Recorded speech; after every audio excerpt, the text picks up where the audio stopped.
Meeting June 10th at 6:30 p.m. We are now in session. If you would all rise for the invocation and the Pledge of Allegiance, please. Mr. Myers. Dear Heavenly Father, as we come before you this evening to discuss more important matters of our city, we ask for your guidance and wisdom. We seek your direction as we deliberate on the items put before us tonight. May every decision be righteous in your sight, for our benefit and for our citizens, and for your glory. In Jesus' name, amen. Amen. Pledge allegiance to the flag of the United States of America and to the republic for which it stands, one nation, under God, indivisible, with liberty and justice for all. Thank you, Councilman. Okay, moving into agenda item number 2. This is our public comment section. Chief Siri? We have none. We have none this evening. Moving into agenda item number 3. This is city manager comments and council comments. Chief? Yes, sir. First, just real quick on water. Staff and council continue to work diligently on the water bridge plan to bring solutions. In the meantime, we need everyone's help in conservation. You can check the city website for watering schedules and help for watering tips, or give us a call and we're glad to assist. Next, the city will celebrate freedom with our annual parade on Friday, July 4th, beginning at 9 a.m. However, due to construction at Town Center Park and safety concerns, we're temporarily changing the location. Like the Heart of Heath, the parade will be based in the reserve along Chris Cooney and Heath Hawk Drive. You can find the map and details on the city website. Next, I'm happy to announce that TxDOT has approved a traffic signal for the intersection of FM 550 and McDonald Road. TxDOT has told me that it will be an 18 to 24-month process. And lastly, an update on our outdoor warning sirens. Phase 1 has been completed. One siren is located at Public Works, and one siren is located in Bristol Valley off McDonald Road. We are currently waiting on Encore to energize the sirens so we can implement Phase 2 of the project. I'm hopeful that Encore will have this completed in the next 2 to 3 weeks, and we will have plenty of more to come on this project as we work towards implementation. Very well. Thank you, Chief. Yes, sir. At this time, council, do you have any public comments? Okay.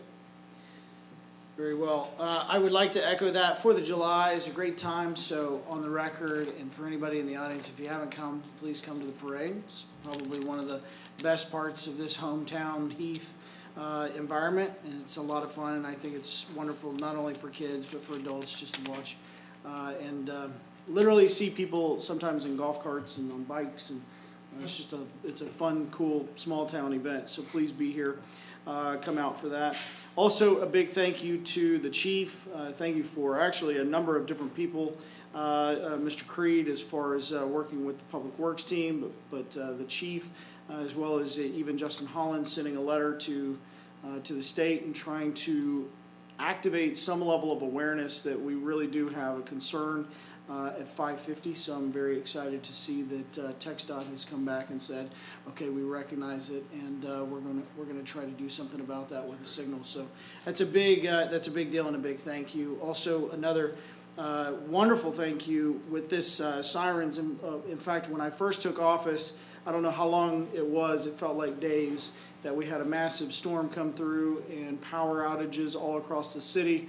And you know, very quickly the citizens said, why don't we have any sirens for outdoor awareness? And so it became top of mind, and thank you to Joyce Properties for stepping into that fold and asking how they could help, and they assisted us in kind of getting that brain system working well with the city, and it's a collaborative effort that we'll be able to connect up with the 911 call center and we also budgeted for another siren, so it's just wonderful to see the sirens coming into fruition, and thank you again to the Joyce Properties team for doing that.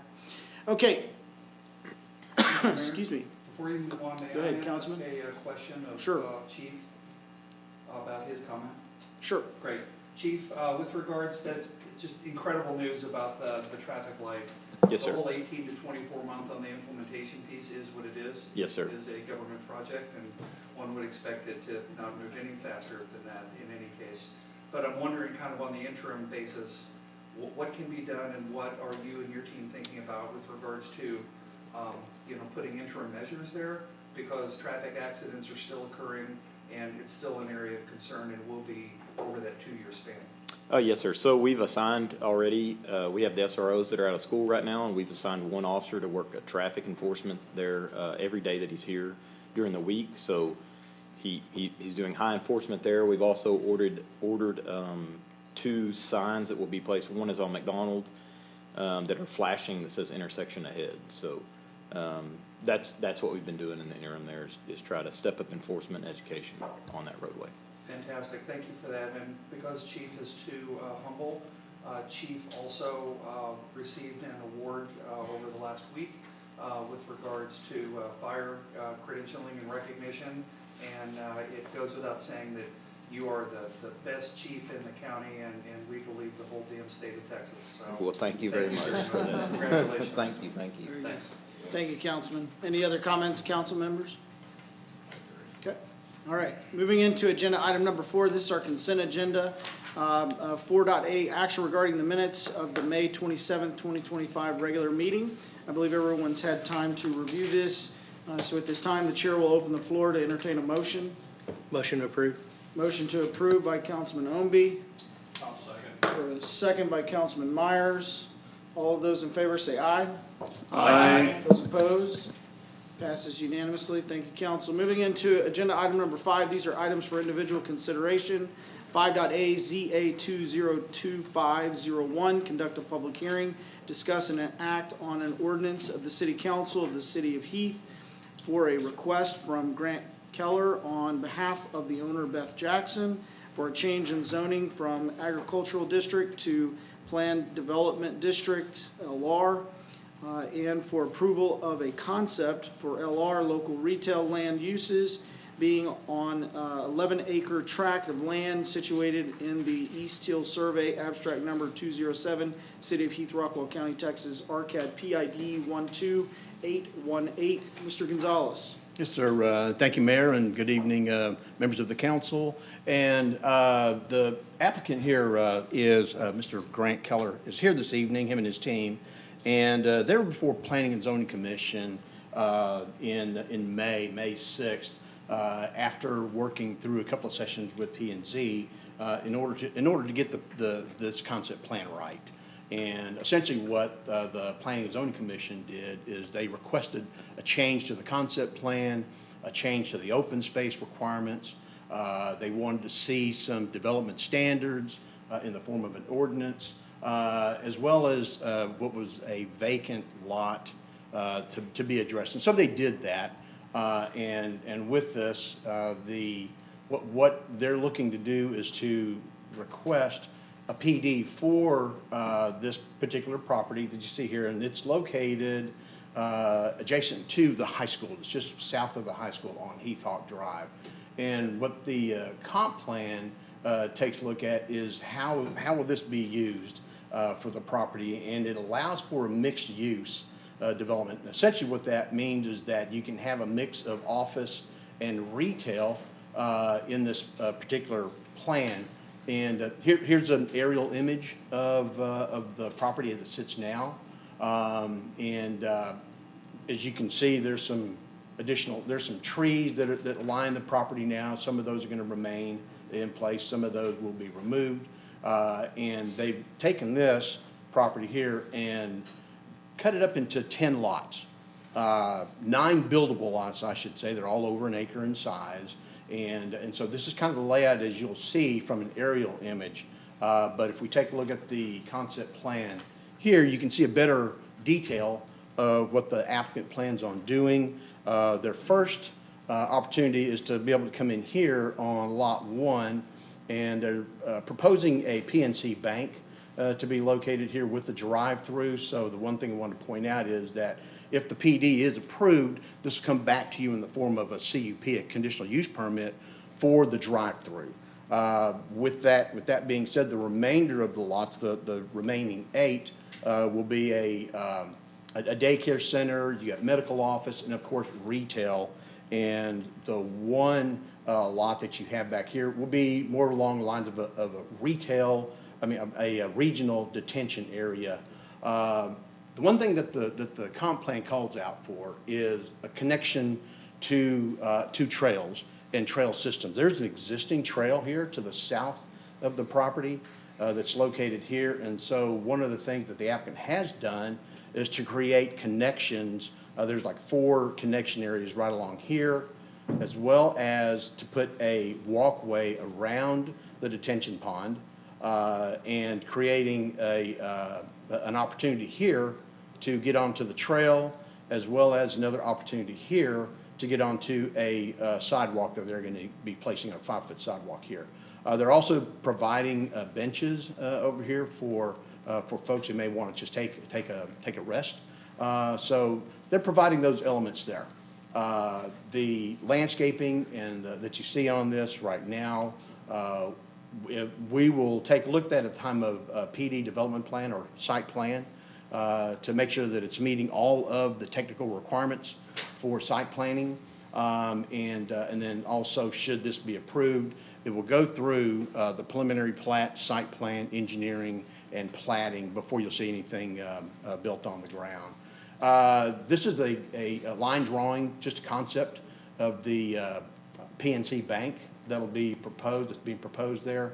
We'll see more of what they're providing at the time of site plan, but in this case, you'll see there's a drive-through here. The building will be, I think it's about 22 feet in height. The maximum for this district is 25 feet.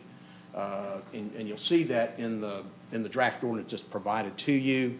There is some detailing here as well to meet some of the requirements for, and what they want to do is meet the requirements for the historic Texas look and or a farmhouse chic, and trying to maintain that character is something that they certainly want to do, and it's part of the ordinance as well for them to meet those guidelines, and it's something that we'll discuss later on with the comp plan, but it's something they want to do because it's close to the downtown area as well, or the overlay district.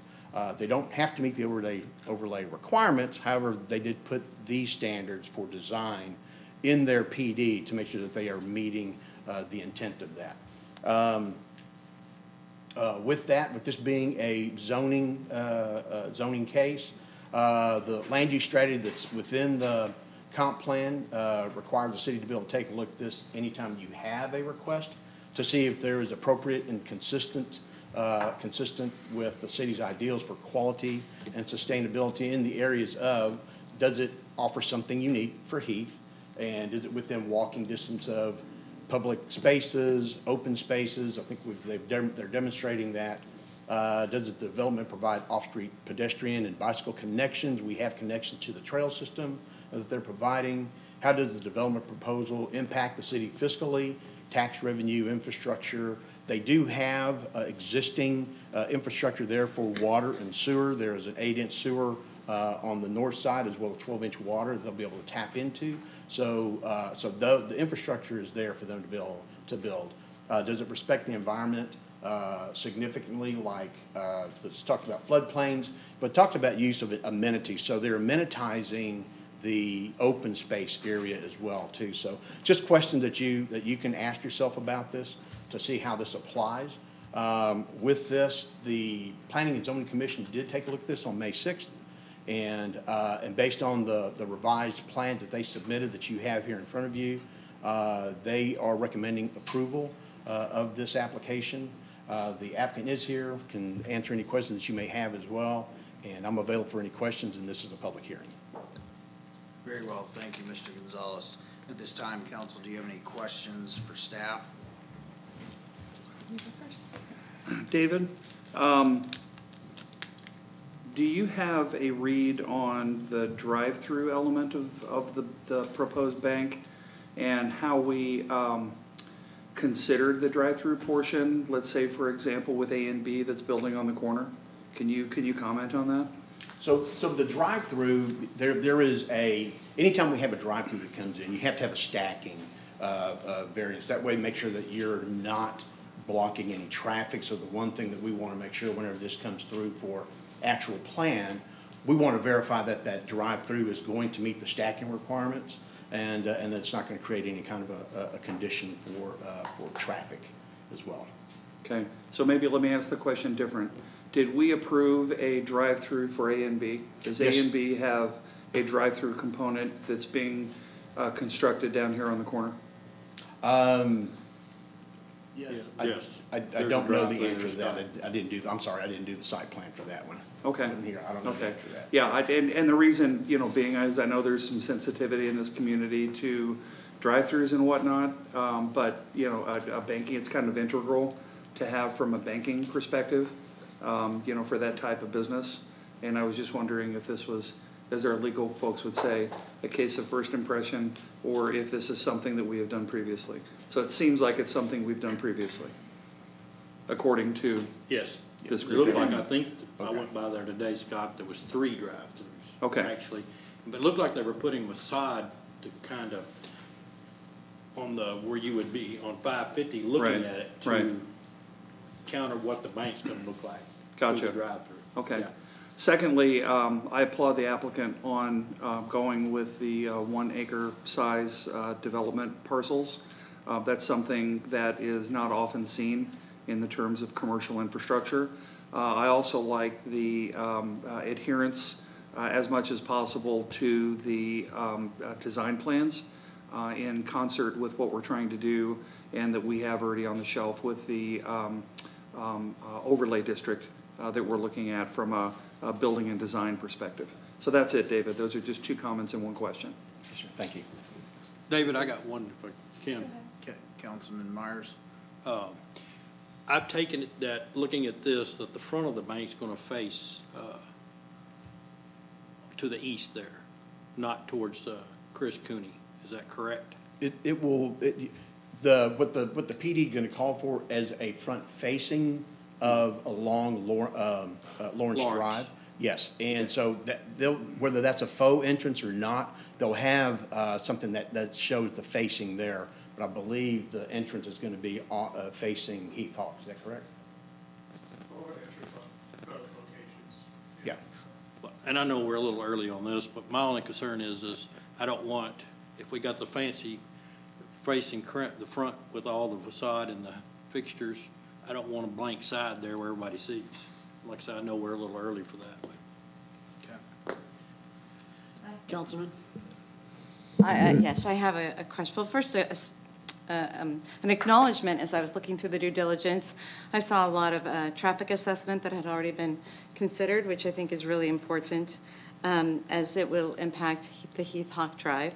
Now, in looking over the draft ordinance that was proposed for this zoning change, there were a lot of conditions listed, but among those was not a condition that a full traffic study would be done to identify any improvements needed for Heath Hawk Drive. Did I read that correctly? Is there a reason that was not included, or was it included more, just not as openly as I wanted to identify? Right, yeah, something that is not included in the ordinance, however, it will be provided at the time of site plan. And that way you have it before, and that way you can see what's going on at that time. They've done the traffic study, they've been out there, they've taken a look at the AM and PM traffic, how that is, and based on that study, that's where TxDOT is warranting a TIA, traffic impact analysis. Okay, so it's a city road, Heath Hawk Drive. Right, but it's But Lawrence Drive, TxDOT 740. right, is that's a requiring it because of the state impact road. on Lawrence. Correct. Okay, good. So that was my inquiry. I just wanted to make sure that if there were any improvements needed to Heath Hawk Drive, it would seem to me, I mean, without a traffic study, I'm not an engineer either, but that we might want to add a middle turning lane for this kind of a subdivision off Heath Hawk Drive in order to keep the traffic flow there going, but.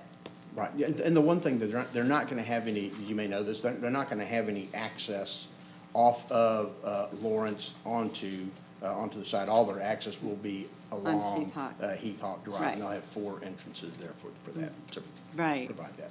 Right, okay. Thank you, Councilman. Any further questions? One clarification. You mentioned the traffic impact analysis. At what point does that get completed so that we'll fully understand what the traffic impact is? Okay, yeah, and I would probably like to defer that to the applicant, who probably knows exactly how long that will take and when they can provide that. But it'll be at the time of site plan that you'll be able to review that. So I don't know if they're actually working on that at this point yet or not. Correct. Yeah, we are working on it, but like I said, until we kind of get to the next step, we won't. Yeah, we'll get you come up next. Yeah. Go ahead, Mr. Gonzalez. Yeah, so. Okay. Are there any other questions for staff before we have the applicant come forward? The one question that I have is, as we talk about a zoning change as a PD, we're talking about a drive-through. And correct me if I'm wrong, if we were to approve this as is, then it allows for, if P&C were to not want to be on this property, then would you be able to essentially have any drive-through on this property? A drive-through period, any drive-through in the city requires a CUP. We want to make sure that that was tied down in the ordinance as well, to make sure that a CUP is required. In this case, if you have anything else that comes in that requires that requests a drive-through, it will require a conditional use permit. Okay, but with this PD, you would allow that to be an open door for a CUP? Yes, it's in the ordinance to require a CUP. Okay, very good. And then, well, as far as my questions are more for the applicant, any other questions, council members, for staff? I just want to make sure I understand. The traffic study, is that being done on Lawrence Drive or on Heath Hawk Drive? That'd be on 740 Lawrence Drive. It's Lawrence, so text is stop there right. no traffic study being done on Heath Hawk Drive? It will be. Probably part of it. Okay, so you are doing one for each? Yes. Mm-hmm. Yes, Okay. it's one encompassing traffic. Okay, all right, Yes. All right, thanks. any other questions for staff? Okay. Very well. At this time, we'll have the applicant come up to the lectern.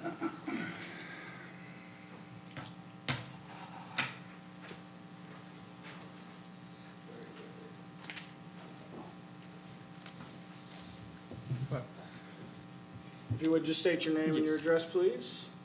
Grant Keller, 2627 Tiller Street, Fort Worth, Texas, 76107. Yeah, Grant Keller, I work representative for Caro Ventures, the developer here, for the multi-plat development. And I think I do say, after several meetings with city staff and P&Z, I do think that we kind of have curated a kind of a first-class development that kind of does the best to adhere to the feel of Heath and any and kind of the design that was overlaid in kind of the future use and also in the city overlay district just adjacent. And I'm here to answer, any questions about any part of the development or any other comments, concerns that you guys might have across the board. Very well. Councilman Dodson, you're recognized. Thank you. This plan calls for 2 phases of development. Can you walk us through the timing of those 2 phases and what constitutes a move from phase 1 to phase 2 in this project? Yes, so kind of looking at overall kind of phase 1, phase 2. Phase 1 is the PNC Bank, because we have, we do work with them, across the Metroplex, across the state, and they're kind of the ones that directed us towards this location. So they're the ones that we know for sure want to be here. And then kind of phase 2, and we are actively marketing the property to different sort of users, and phase 2 will kind of be, but unfortunately, we can't effectively really market it super hard until we know exactly what we can build. And that's kind of, once we have to kind of get the zoning in place, then that's kind of what will kind of open the doors for, the doctor's offices, the retail space, and that'll kind of be phase 2 as it comes along. Right. So this called out doctor's offices and daycare, but you don't have yet Specific doctor's users. offices and We have- daycare that we have come forward. We have interest from several groups. Right. From medical offices, dentist, an orthopedic doctor, several daycare groups. We've had interest from personal trainers, kind of like a fitness group, and then, just general neighborhood services like nail salon, sort of that stuff as well. But until we can kind of, in the retail, for example, the retail space, until we kind of know exactly what we are allowed to build and can build, we can't really take that next step and really kind of move that project forward. Right.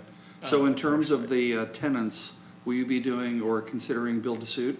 Yes. With those aspects, depending on who the tenant is? Yes. Okay.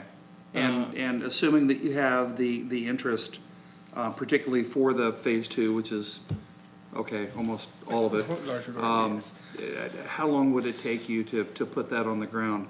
Or would you start the build on a few of those if you had a few tenants that had come forward and wanted you to do that?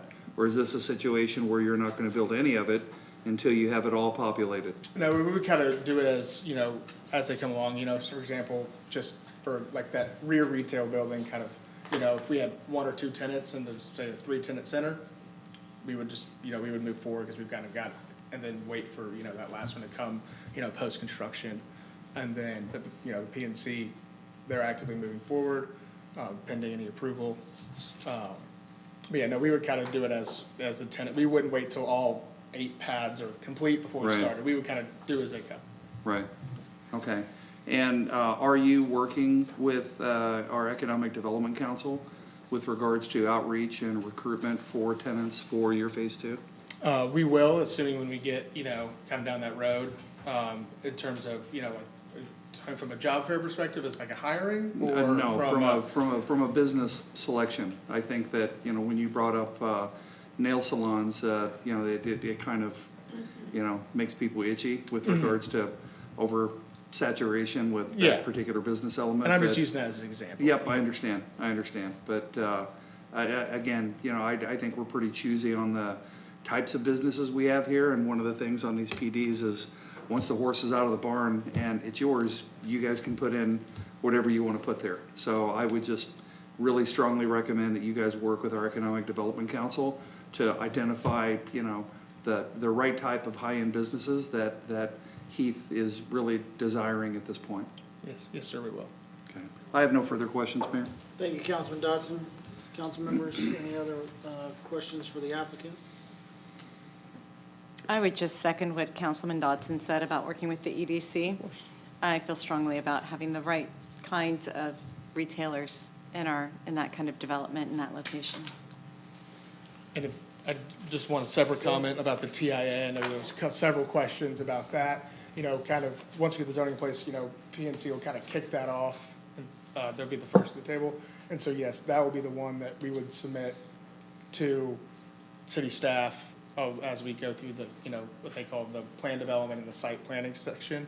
And that would incorporate kind of a over-encompassing TIA that from kind of affecting both Heath Drive and Lawrence Drive, and how that kind of, the traffic would impact kind of the intersection as a whole, rather than Right. just one street. It's kind of, it takes both roads into effect, and, you know, it'll take all existing uses around it and also the, you know, the proposed uses on the plan as well. Very good, thank you. Council, any further questions for the applicant? Mr. Mayor, I got one question. Councilman Myers, you're recognized. You say phase one, will phase one include this bottom right building also? This is proposed medical?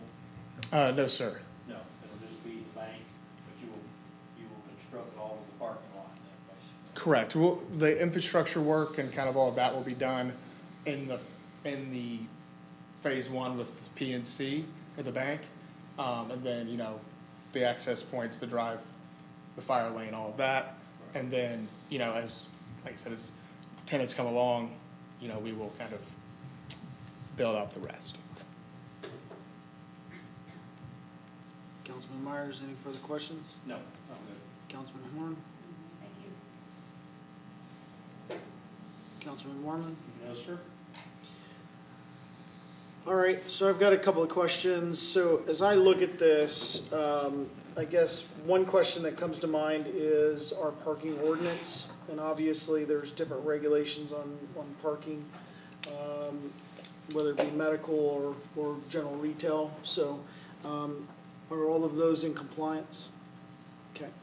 My next question would be again, and I'm only looking at this on a pretty small scale, so I can't necessarily see all the details. Where are these considered to be facing as far as the buildings go? I would say that the kind of first two up front, are kind of towards Lawrence Drive. Facing Lawrence, Would be correct. facing Lawrence, and then also the center and the one behind would be facing Lawrence as well. And Okay. then from there, kind of, was it 3, 4, 5, 6, 7, 8 would be facing Heath Hawk Drive, so kind of a mix of both. Okay, so from a design standpoint,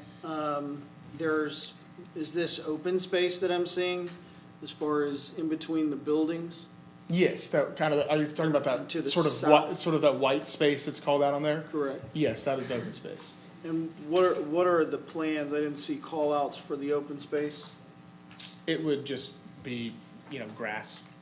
We would landscape, and then, we would adhere to the landscaping in the underlying ordinance, which we've, trying to highlight with those little circles and kind of that showed trees and shrubbery as well. But, so an official landscaping plan, probably, we wouldn't, submit a official one until we went to the, sort of plan development Sure. section, site plan section, and that, in the underlying ordinance, we would adhere to, all of the, requirements and, stipulations that are in the LR ordinance, from a landscape perspective. Okay, leaves it pretty open-ended. Mr. Gonzalez? If you want to join the applicant, please. So this right here is conceptual on what they plan on doing. Obviously, I think the applicant's already indicated that. Sure. We will take a look at detail on this during the site plan phase of this. The treescape plan will come in at the preliminary plat as well, showing what trees will be removed and how they're going to mitigate for those. Those obviously will be mitigated during the time of the site plan. But we do have requirements in there, minimum requirements for them to meet, and based on this plan, they're actually over those requirements. And even on the open space, they're about 50% open space. Okay, have you done a tree mitigation survey to see how many trees and what the caliper inches are and how that's going to comply with our tree ordinance? So the tree survey, I believe I provided that in the packet. I haven't reviewed that because it's at the time of review would be at the time of preliminary plat. But there is it looks like a survey. It shows the grade and also has the trees, and then has a list of trees that are located on the second page. Should be in the packet in there. Okay. Page 22. Page 22. I must have overlooked it. 71 trees to mitigate. Yes. 71 along the street provided.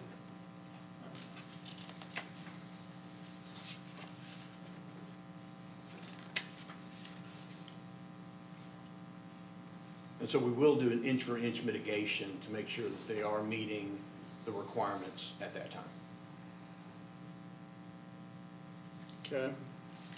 And then the call out that you have is, although I appreciate it, all architectural and design elements are based on the Heath Town Center Overlay District.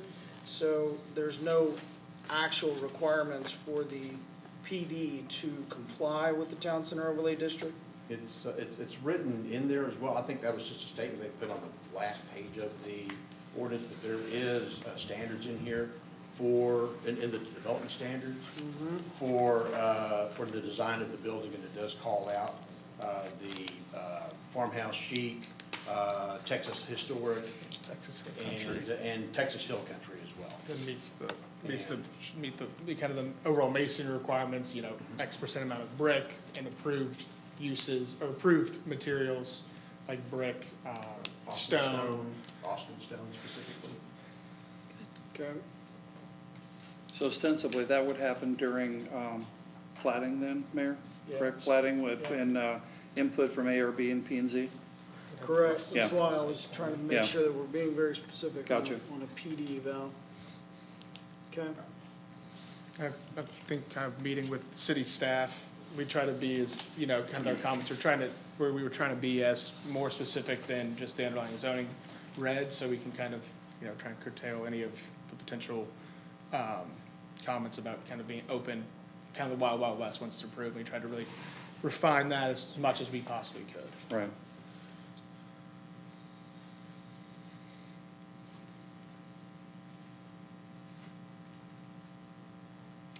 And then also too, obviously there are no, turn lanes to, this is somewhat to Councilman Thorogood's point, is, that road can be fairly busy at specific times, obviously due to having a high school. And then we are planning to put a DPS station, back there in the reserve. So, you know, if we have a bottleneck, that can become fairly problematic. So did you guys look at any, kind of turn lanes to come into that development? Michael, he's our civil engineer. Okay, Could talk a little bit more about that. very good. Michael, if you just state your name and address. Certainly. My name is Michael Mazzola. I work for Cobb Finley, the civil consultant for this project. My address is 28622 Ravens Prairie Drive, Katy, Texas. So up here from Katy. What I'll tell you is that a traffic analysis will be completed, and at such time, depending on whatever the traffic rate is, it will warrant whatever it warrants. Our traffic engineer will look at the data, and based on those warrants, we'll provide a left turn lane, a right turn lane, whatever comes to be, that's what they will have to abide by. That traffic report will be submitted to the city for review. That will also need to go to TxDOT. The reason it goes to TxDOT is because it's adjacent to TxDOT. This is a recent, change in the rules and regulations by TxDOT that they are required to have purview over any reports that are near their facilities. So, we'll look at things like traffic counts. We'll do a traffic count at the school when school is in session to make sure that's the full count for the existing condition. Any future use, if you have that, the police station down the road, we can add that to the report to make sure that that doesn't also trip a warrant. And any future development that may occur, we'll look at the full site and determine that. So it may be staged that the PNC can come in, and then when the subsequent buildings or uses come up, the left turn lane may be required or something to that nature, but Okay. they're gonna do whatever they need to do to make sure that the traffic's not gonna be an issue. Okay. I just wanted to make sure that that came into account, because obviously a traffic study today would not Correct. really reflect a DPS station that would be coming. Right, and if that's something that the city was requesting, we can make sure that that's included. I think it's Yeah. a highly necessary. Yeah, and it being adjacent to the school, that's something that the school will need to be in session when the traffic counts are made, so that we get an accurate accounting for that as well. Okay. And then as far as, and I don't want to pick on the design too much, but, as we look at this, I mean, I'll be frank with you, it feels very generic, not very unique to the city of Heath. I'm not saying that you guys weren't mindful of that. Just generally speaking, I see a bunch of open space. I don't know if this is to scale. Again, I apologize, I can't really see very well. It looks as if we've got a trail width that goes behind the property, which is kind of an existing, and you guys be connecting there. But even around the detention pond, looks to be a different size. That's correct. The existing trail, I believe, is 8 or 10 feet wide. It's fairly wide for a trail. It's not a typical sidewalk. The sidewalk that we're showing is 5 feet, I believe. On the north side. Yeah. So that's, whatever the city requires, that's what we'll install. Okay. It's one of those items that, they're willing to do what they need to do, so. And I don't really see any, and of course, this can be easily debated, right? As far as, who's gonna wanna meander on a trail through a parking lot and in between some buildings. But I will tell you, this property is extremely unique. I don't know if you guys have ever seen it when school is in session, but there's a large group of people that come out of a school and like to go to Tom Thumb. I would say this is not conducive to that at all. Sure. So, to me, I'm a little bit hesitant. I know what you're trying to accomplish. I admire and appreciate where you're headed. But to Councilman Dodson's point, we get into a rezoning to PD, and then, it's kind of, okay, well, we'll see where everything lands. Right. And then it becomes, or can become fairly problematic Yeah. after zoning changes. I will say that, we worked with David to make sure that it met all the requirements at the time of his review. That is what got us through the planning and zoning, and then obviously the next steps, we will work with the city to ensure that the site plan meets, what the council wants, what the city's gonna want on that accord. But I will tell you that the open space, that was at a request from the P&Z directly. They asked us to increase the open space. The sidewalks, as were shown, this is just an exhibit or an example of what we can do. There are other things that we could try with the site. If there's access to Tom Thumb across the street, if there's a pedestrian corridor that you would like to make with the sidewalk, I think that there will be a connection between the two. The sidewalk that's along Heath Hawk Drive, we can make a connection through the property to that south side trail so that someone could access the Tom Thumb. But that being said, maybe one of these businesses comes in and the kids will go to that business instead of Sure. going across to Tom Thumb, so, Sure. yeah. Yeah, very much so, but it's not inviting to do that. Right. The pathway to get there is through where a car goes. Well, and Not from a if that's a pedestrian access concern, point. yes, we can definitely take that into consideration. If there's a crosswalk that's necessary through the parking lot, yield signs, things of that nature, that's simple to fix. Okay, and I'd also say that the sidewalk on the Heath Hawk Drive, we are obviously working diligently and have been for a number of years, is to make the reserve a beautiful high-end boutique area. And so they have trail that is their sidewalk. So as you will see when you come to that corner where the roundabout is, I mean, I'm pretty sure that's a 10-foot sidewalk that is a trail. So to have a 5-foot sidewalk on the main road or Heath Hawk Drive would probably not be conducive to what we're trying to accomplish in the reserve. Sure, and again, this was just to get through the P&Z. Sure. So other conditions or considerations can be made during the actual or the site planning process. I'm not sure that I'm a fan of that process. I'm more of a fan of let's iron it out before we rezone it, frankly speaking. So, all right, council members, do you have any questions for the applicant? I think what would help a lot, for me at least, maybe for the mayor as well, is some conceptualized pictures of what this is going to look like. Because right now I just see, like you said, it's flat.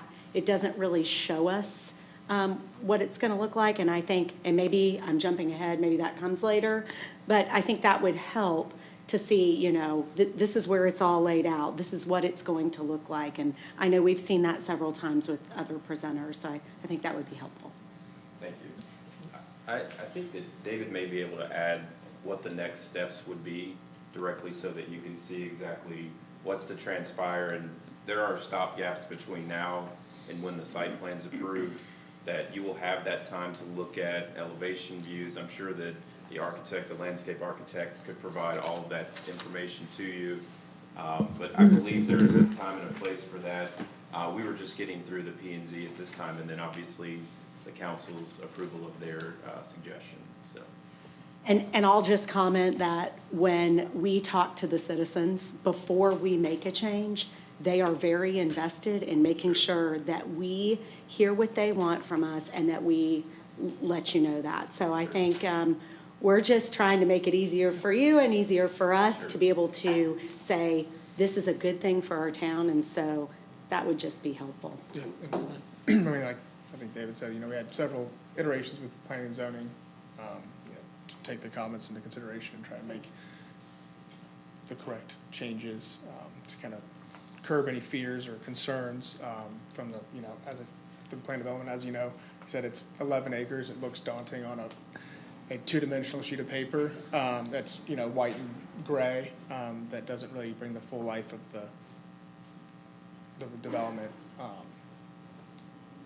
through. Sure. No, I would agree. Yeah. The unfortunate part is that we've got to make a decision, and I appreciate P&Z for making the recommendation, but we have to make the big decision on, hey, This is a big impact to the city. It's a big impact to the constituents that voted us to be sitting here. And so we've got to really talk through the granular line items. Not to say that this isn't a great plan, it's just to simply say that, hey, once we turn the page to change zoning to a PD, there's still a lot of questions. And I know that the natural progression for some cities is, hey, you're going to see that in a site plan. But I think for us, it would probably be highly beneficial to see some of that up front. And again, I'm not saying that I'm not for it. I'm simply stating that it's very hard to make some of those hard decisions here today without seeing some of that granularity here. And again, you know, we really push it, and as you stated, you went through the Town Center Overlay District.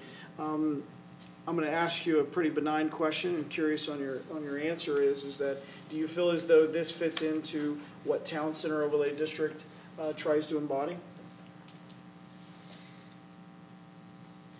From a design perspective, yes and no, to an extent. I think that looking through the design, through the Town Overlay Center District, you know, from a design and feel perspective, from an architectural perspective, yes. I do think that the overlay district also kind of encompasses a different style of, I'd say, retail layout. I mean, it's very much so very urban, downtown, where, you know, zero lot line buildings, you know, several story buildings that, you know, don't really apply to a development like this. But from an architectural perspective, you know, I think that was the goal, was try and keep it as much in line with that overlay district compared to just typical LR, and kind of trying to take it to the next level, and you know, really trying to keep that what the planning and zoning kind of kept talking about, was kind of keep it feel like and look like Heath, Texas, and not McKinney or Fort Worth. And how does it do that as it sits? Through, I mean, I think. So the reason I'm asking, Yeah. right, so let's talk about building placement, just general. When you look at this plan, building placement is static, right? It's all in alignment, there's no meandering, there's no secondary trails, we have some open space, it's gonna be some grass. Really, it's not part of a master plan to really think through how pedestrians are going to interact with the property, right? So when we look at the Town Center Overlay District, we think in terms of walkability, right? We think in terms of, if you really look at this property in general, right, you have, and we're not going to use Tom Thumb, but in general, if you were to kind of think about how are people going to get to this piece of property, whether it be walkable from our Town Center Park or it be walkable from high school, right? And how are they going to interact with all this property that's really across the street? And I don't look at this property really any different, other than the fact that, you know, it's not necessarily in that Town Center Overlay District, right, per that plan. However, it really should and could be part of something extremely dynamic. But when you look at this is fairly generic. So there's where my concern lies. I think I've kind of made my point. I appreciate you giving me some candor on your perspective. But that's why we're talking about a PDLR and not a straight LR application, correct? Correct. Okay, very well. Any other questions, council members? Now that I understand that the material in the work progress that we were given pertaining to this project was mostly a traffic study required by TxDOT, right? Not really one intended to benefit a city road like Heath Hawk Drive. So my biggest concern is the traffic impact to Heath Hawk Drive. Sure. And a potential turning lane that I think might be needed to increase the safety, especially on a road that's predominantly Right. driven by very young, immature drivers. I'd like to just take an extra layer of, you know, Sure. Safety there. The city has an ordinance for traffic requirements and the TIA, so we would be following both. TxDOT's just the one that also wants to see it. Typically, for something like this, it would only go to the city of Heath. I'm just saying that because TxDOT is adjacent, it would Yeah. also pertain to their rules and regulations too. But it is going to, you know, whatever the city of Heath's rules and regulations or ordinances is, we will also make sure that it follows that as well. I would go as far as attaching that a full traffic study be done to identify any improvements to Heath Hawk Drive as a condition that you listed on your draft ordinance proposal, right? Just to be very clear and specific. That's not the appropriate place to Oh. do it, because the city has other ordinances, so you have to look at the requirements of the city as a whole. This PD ordinance just goes to the land use and how, so there's many different city ordinances at play that go along in this development process. And so what he's trying to say is that the traffic study will be done to the city's current ordinances, and that this PD does not supplant that. So that's why it wasn't included. That makes Correct. more sense. Yes, yeah. Okay. And so, some of these, like the site plan and things like that, when we get more granular, they're along, more along the development process.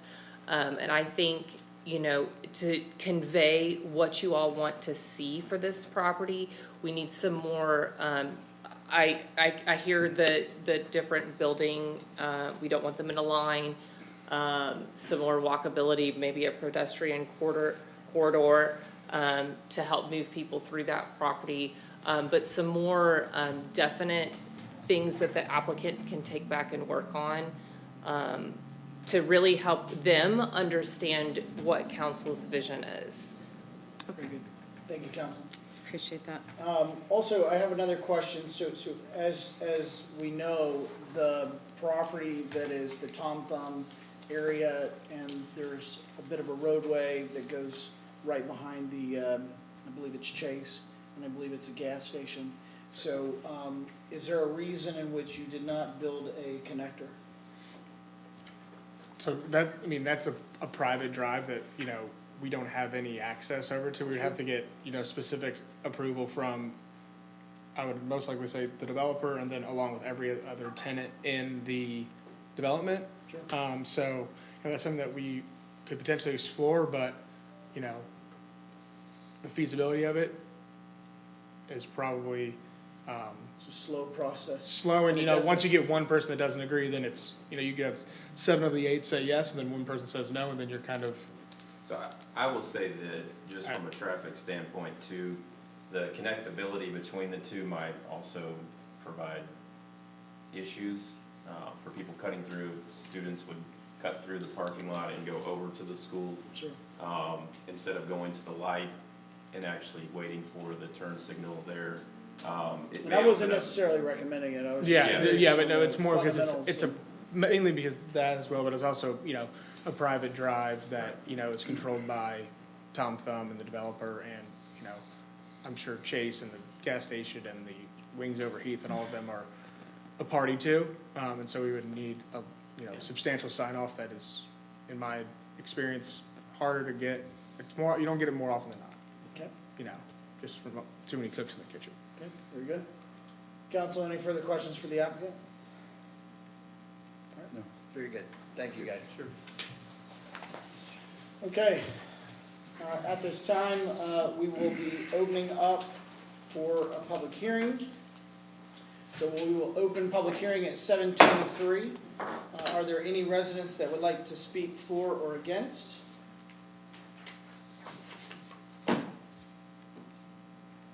None at this time. Public hearing is closed at 7:23. All right, council members, let's open the floor for some discussion. We will start with Councilman Ownby. Yeah, see this as, in the future land use is mixed use, and see it sort of transitional from the retail and back to what we have in the reserve. And so I think what I heard is I would like to see a little more uniqueness to the layout instead of a real static strip of buildings. And I'd like to see more of the architecture reflect, really, if it could be as close to the town center overlay or even by those same standards, then I could see supporting this. Okay, thank you, Councilman. Councilman Dodson? I like the bones of this development, much like Councilman Owenby had mentioned with regards to how it relates to the commercial district that we're building behind it with the reserve piece. But I also, Mayor, agree with you that attention to and adherence to what I have listed as 7 or 8 things really need to be in place.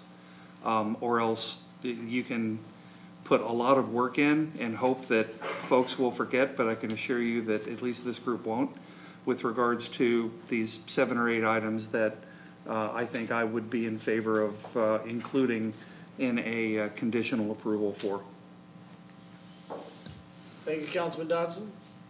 Councilman Thurgood? Yeah, I really do think that there's a lot of good things and good work and preparation that has been considered in this plan. My biggest concern lies with the students that travel Heath Drive every day and the added congestion that this could pose. So my greatest concern is just keeping that road as safe as we can for the young drivers. Okay. Thank you, Councilman. Councilman Mormon? Yes, I have a comment and also a question for Mr. Gonzalez. Can I ask you a question? Mr. Gonzalez, if you would. Mr. Gonzalez, somewhere in here I read where the public notices went out and we didn't receive anything back, correct? Not That's correct. for or against? That's correct. Okay. How many notices? 27? And where, because there's not houses, the notices go across the street? Across the street, yes. Okay, and so none of those people responded? No, I have not received any responses to this at all. Okay. Phone calls, nothing. Okay, that's it, that's all I had. I just thought that was very interesting that no one's here to speak for or against, and no, because there was like 3 times that those notices were sent out, wasn't that correct? I believe Twice? Twice. Okay, so there wouldn't be the mistake and where someone would say, hey, I didn't get my notice, you did 2 notices and there's no response, okay? Well, with everything, thank you, Mr. Gonzalez. With everything I heard, I'm for it. I like it. From the civil standpoint, I'm looking at how you gonna fit the water loop and all that stuff. I'm fascinated with the detention system.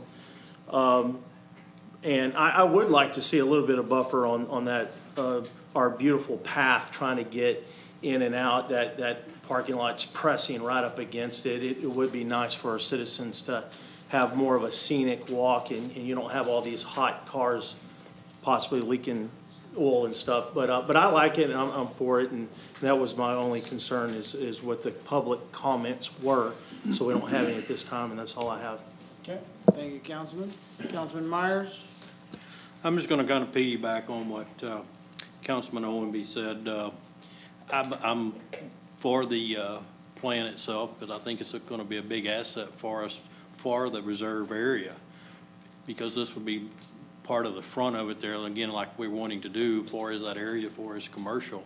But again, I'd really like to see some more, and I know we're step 1 in this process, to see some more elevation drawings again to maybe fit this in with more of our downtown overlay, some of that architectural design. Thank you, Councilman Myers. Councilman Horn?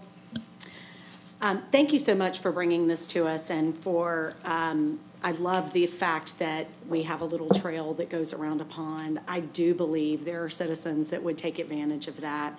I just am concerned that we are being very careful as to what we approve land use for, because it was clear to me from the citizens that they want Heath to be unique, and adding just a strip mall with different offices that isn't unique is a concern. So like Johnny and some of the other members said, coming to us with some visualizations of what this could look like would be helpful. So thank you.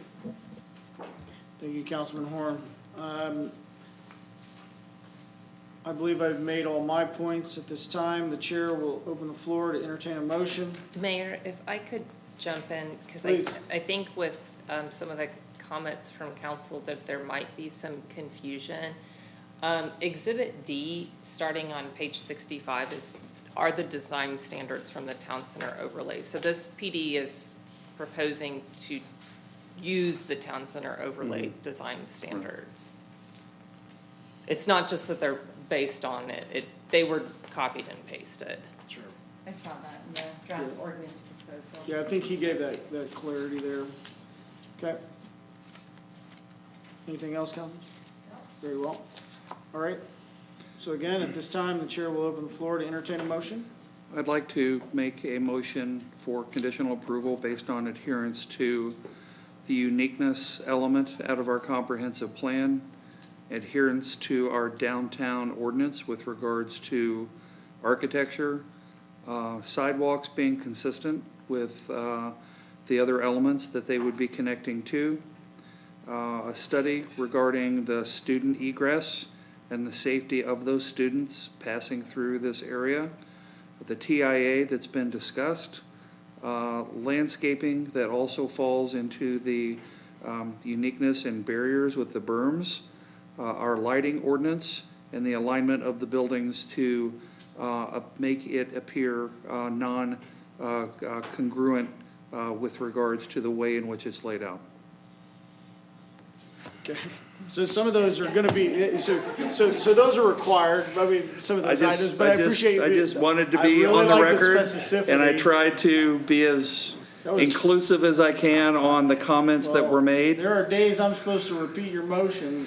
No, that's, Today is not. Yeah, we're gonna need something a little bit, Yeah, so, because like the lighting ordinance, is already that's applicable. correct. We don't need a motion to make that applicable. So I don't know if perhaps the best thing to do is to table this, to allow the applicant time to, and just, I mean, I think y'all have given direction. Well, so we'll leave that up to Councilman Dodson. He has put forward a motion. Would you like to amend that motion, Councilman Dodson? I mean, essentially, you're referencing ordinances that would apply. okay, so, so what you're saying is, everything that I've mentioned will be coming back in terms of all of these areas, as the applicant reviews and puts work forth in the different elevations and with the comments that have been given here from this bench. Correct, and so like at this point, perhaps, I think to Councilwoman Horn's point is, there was a reference to nail salons. So if you don't want to see nail salons, then we need to strike that from the PD. So we're looking at just the uses. I think, elevations could be a good idea just for you to have a visual that this is what it would look like based on the proposed PD with the design standards from the town center overlay. So if there's some things that we could clarify as far as the PD goes, because the traffic impact study, this is a concept plan. The site plan is far more detailed. That's where you get into your elevations and things like that. But if council is requesting to see that at this point, then that's something that you can do. I think maybe providing that direction kind of in the way that you set forth, so that the applicant has a clear understanding of what they need to bring back at a later date for you all to see. Yeah, so Councilman, you referenced uniqueness, you referenced architectural review, you referenced the TIA, traffic study, landscaping, you mentioned berms, and then the lighting ordinance. Those are the notes that I had. Right. So ultimately, in that reference, you're referencing at least 5 items that are applied to. Okay, so I will modify my recommendation. I recommend approval of the request from Grant Keller for item number 5A. Okay, so you're recommending approval for agricultural district rezone to PDLR? That's correct. As stated. Do we have a second? I'll second. Okay, we have a motion by Councilman Dodson, a second by Councilman Moorman. Guys, I would recommend a tabling to come back to this, but I see that we have a motion that moves. So all of those in favor say aye. Aye. Aye. Aye. Those opposed? Aye. So it looks as though it's passed. The only one nay is Mayor McClure. Okay, moving into agenda item 5.b, discussion and action on a request. Before I move on, I would like to say to the applicant, please, let's make note of the items and let's try to hit the nail on the head. Yes. Okay. I think you said we got several more processes to go through Okay. that coming for the city staff and Okay, this will be the last time. perfect. I just hope when we see you again, it's very unique. Yes, sir. Fair game, thank you. Yes. All right, moving into agenda item 5.b, discussion and action on a request from Estates at Bristol Valley LLC to use the park fees for the estate of Bristol Valley and Bristol Valley Phase 1 of $449,596.51 to construct off-site trail segments along McDonald Road to connect the estate of Bristol Valley subdivision to the existing trail terminating near the Stoneleigh subdivision. Mr. Gonzalez? Yes, sir. Thank you once again, Mayor and Council. And as you've indicated here, the applicant is requesting to use the park fees, park land and fees in lieu of land, and the park development fees, rather, comes to $3,540.13 per unit. There's 127 units between the estates of Bristol Valley and the Bristol Valley Estates Phase 1. So that's where you get the total for $449,596.51. And essentially what the applicant is looking to do is to connect the trail. It's an opportunity here, let me say that, to connect the trail from the estates of Bristol Valley here on their north corner, and to run across Falcon Point here, and then this property this property here that runs along and connects to the Stoneleigh development. This particular trail is on our trail system. It's on our trail plan. It's on our master plan. However, my understanding is that when this property was brought into the city, there was not a trail plan assigned to this property. So this is an opportunity, and it's one that the applicant has brought forward to be able to put the trail system in and take the fees that would go to the fees in lieu of, that would go to the park fees, and to use those fees to apply and to be able to create this trail.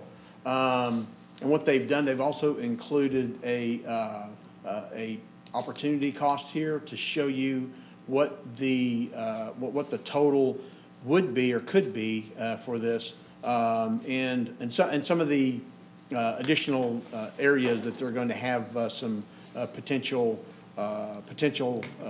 additional cost, that being relocating a fence, retaining walls as well that they've listed out here on the north side of Falcon Point, redo some of the landscaping, the BFRs at the front entry for Falcon Point, utility relocation, and all these things. And because they are working on the Bristol estates of Bristol Valley now, they have crews out here, and so they can actually start making an impact with this. The total cost on this is $444,092.46, and with the park fees at $449,596.51, there is an opportunity there to still have some fees go to the park fees, anything that's remaining over. Now, if there's anything goes over budget, then that'll have to come back as well to see how that could be paid for. But at this point, this is what they're showing. It would have to be a contract that would have to be executed by the council for the agreement on this. And with that, the applicants are here, Meredith and Ryan Joyce, to answer any questions you may have, and I'm available as well. Thank you, Mr. Gonzalez. At this time, council, do you have questions for staff? Mayor, I have one question. Councilman Myers, you're recognized. On the fence, do we have the easement there? I know there's a fence you're gonna have to relocate, because I went and looked at it. Are we gonna have to inquire an easement from the property owner for this? Or are you just gonna have to move the Yes, fence? it looks like we're going to have to, yes. Has that been that hasn't been done yet, though? Okay. Okay. Any further questions for staff, council? No. Okay. The only question that I have is, we're talking about phase one. So I know that there's been conversations about an additional trail that would connect from the back of the property to, really it's Falcon Point's connector through an easement to connect to Stoneley. So, Mr. Gonzalez, do you have any of that information, or shall I ask the applicant? I think I'm going to turn that one over to Mr. Joyce. Okay, if there are no further questions for staff, then we will have the applicant take the lectern. Good evening, Mr. Mayor and Council. Ryan Joyce with Michael Joyce Properties, 767 Justin Road, Rockwall, Texas, 75087.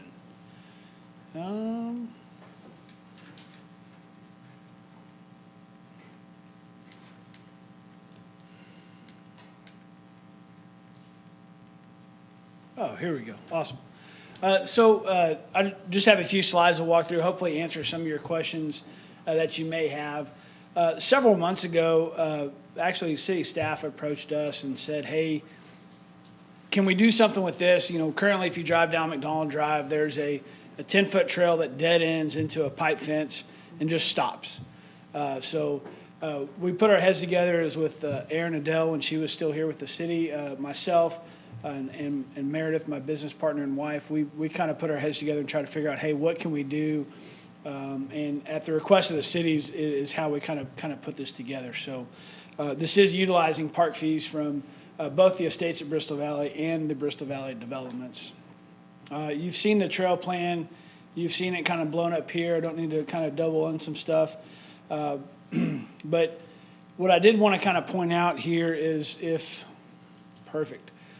So the reason that you see the cost on there is because, you know, we do have a pipe fence that has to be, here we go. We do have a pipe fence that has to be relocated that's shown here in yellow. As we get to the Falcon Point entrance here, you've got a significant amount of landscaping. You've got some pretty significant grade changes through here that require some retaining walls. There's some existing utilities located through here that are going to have to be touched up and relocated, potentially and moved. We have a crossing there through a median that has pretty significant landscaping. So it's really a pretty, and not invasive is not the right word, but a pretty complicated project to get done just to connect these sections, especially going through the front end there of Falcon Point. Currently, there is no easement from the estates of Bristol Valley, which you see in the lower right-hand side in green, up to the terminus of this trail where it would connect to the existing trail at Stoneley. There are no easements there, so that is part of the process. Would be the city would be reaching out to those landowners and getting those easements. I know there's been some conversations with the president of the HOA for Falcon Point for the easements there along their frontage. The gentleman who owns the house just there behind Falcon Point in the yellow, I know that there's been some conversations with him, and there's been some conversations with the adjacent landowner who owns that large estate parcel there. You kind of seen this information, but Mr. Mayor, I wanted to touch on your comment real quick. So there is an additional trail section here located in red that was also discussed. This particular trail section here comes out of the backside of Falcon Point Phase 2 and actually connects through the same large estate landowner property to another trail on the backside of Stoneley. There's an existing sanitary sewer easement that runs through here as well, and there have been conversations with this particular landowner. Given the cost of what we would call the Phase 1 of this trail plan and the amount of park fees that we have available, that particular section of trail, kind of that lower section to connect the Falcon Point interior to the Stoneley interior, we would come back to you when we do Phase 2 of Falcon Point, or I'm sorry, when we do Phase 2 of Bristol Valley to address that trail section. Other than that, I'm happy to answer any other questions that you may have in regards to this particular proposal. Very well. Council, at this time, do you have questions? Councilman Myers? On page 73, you're showing, talking about, looks like to be, you'll have to make a trail on the second phase of Bristol Valley, correct? That is, Yes, this, look, back. Forward. Forward. Yes. Is this where, what I'm looking at here, where this red is you're gonna be putting that trail in also, or no? yes, sir, that's actually the next item, the next agenda item. You're ahead of us, but yes, sir, that is going in as well. Okay. We'll get to that one shortly. All right, sorry. Okay. Any other questions, council members? Councilman Dodson? Mr. Joyce, how long do you figure it will take you to put that trail system in place? Once the actual construction begins, we've got a lot of pre-construction activities, utility relocates, some irrigation reconfiguration. But once the actual trail starts, it's approximately just under 1,400 linear feet of trail. That will probably take about 90 days to get done. When we look at the actual installation, the grade work, the installation. But we probably have about 4 months of preliminary work that needs to happen before we can start doing that. Gotcha. Feels like the long pole in this thing is going to be the easement acquisition. Absolutely. As it always is, right? Yes, sir. On any of these projects. Absolutely. But I'm absolutely in favor of trail connectivity. So thank you for bringing this forward. Yes, sir. Councilman, any other questions for Mr. Joyce?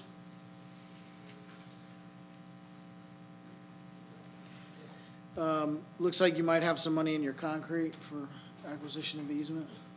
Just kidding. $10.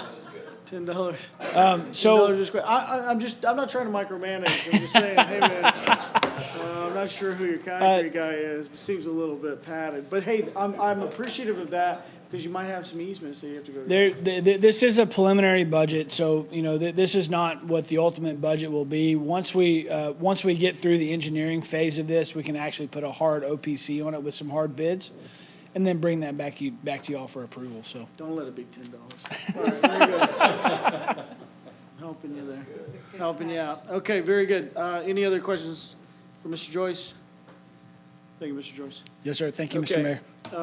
Moving into open discussion, council members, are there any questions, concerns, talk amongst yourselves?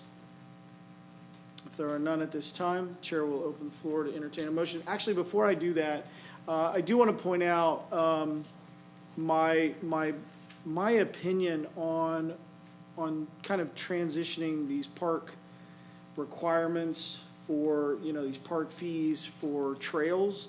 I will just tell you that if you sit in with the park board, one of the biggest things that they talk about, and now that they have the path committee, is how in the world can we get these trails all interconnected? And so it's very interesting because as we are, a premier outdoor lifestyle community, to be outside is to not be stapled into your own subdivision. And to connect with other subdivisions is dramatically great for children's interconnectivity inside and outside of those different subdivisions, but also for adults that are outside walking dogs and doing workouts. I'm not familiar with it, but I'm sure that people do it.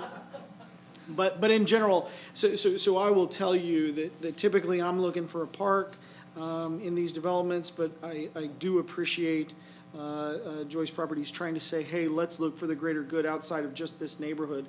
How can we play a high impact role in interconnecting? I will tell you, if you look at the Master Trail Program, the Master Trail Program has been in existence with this map, with these red lines for a very long time.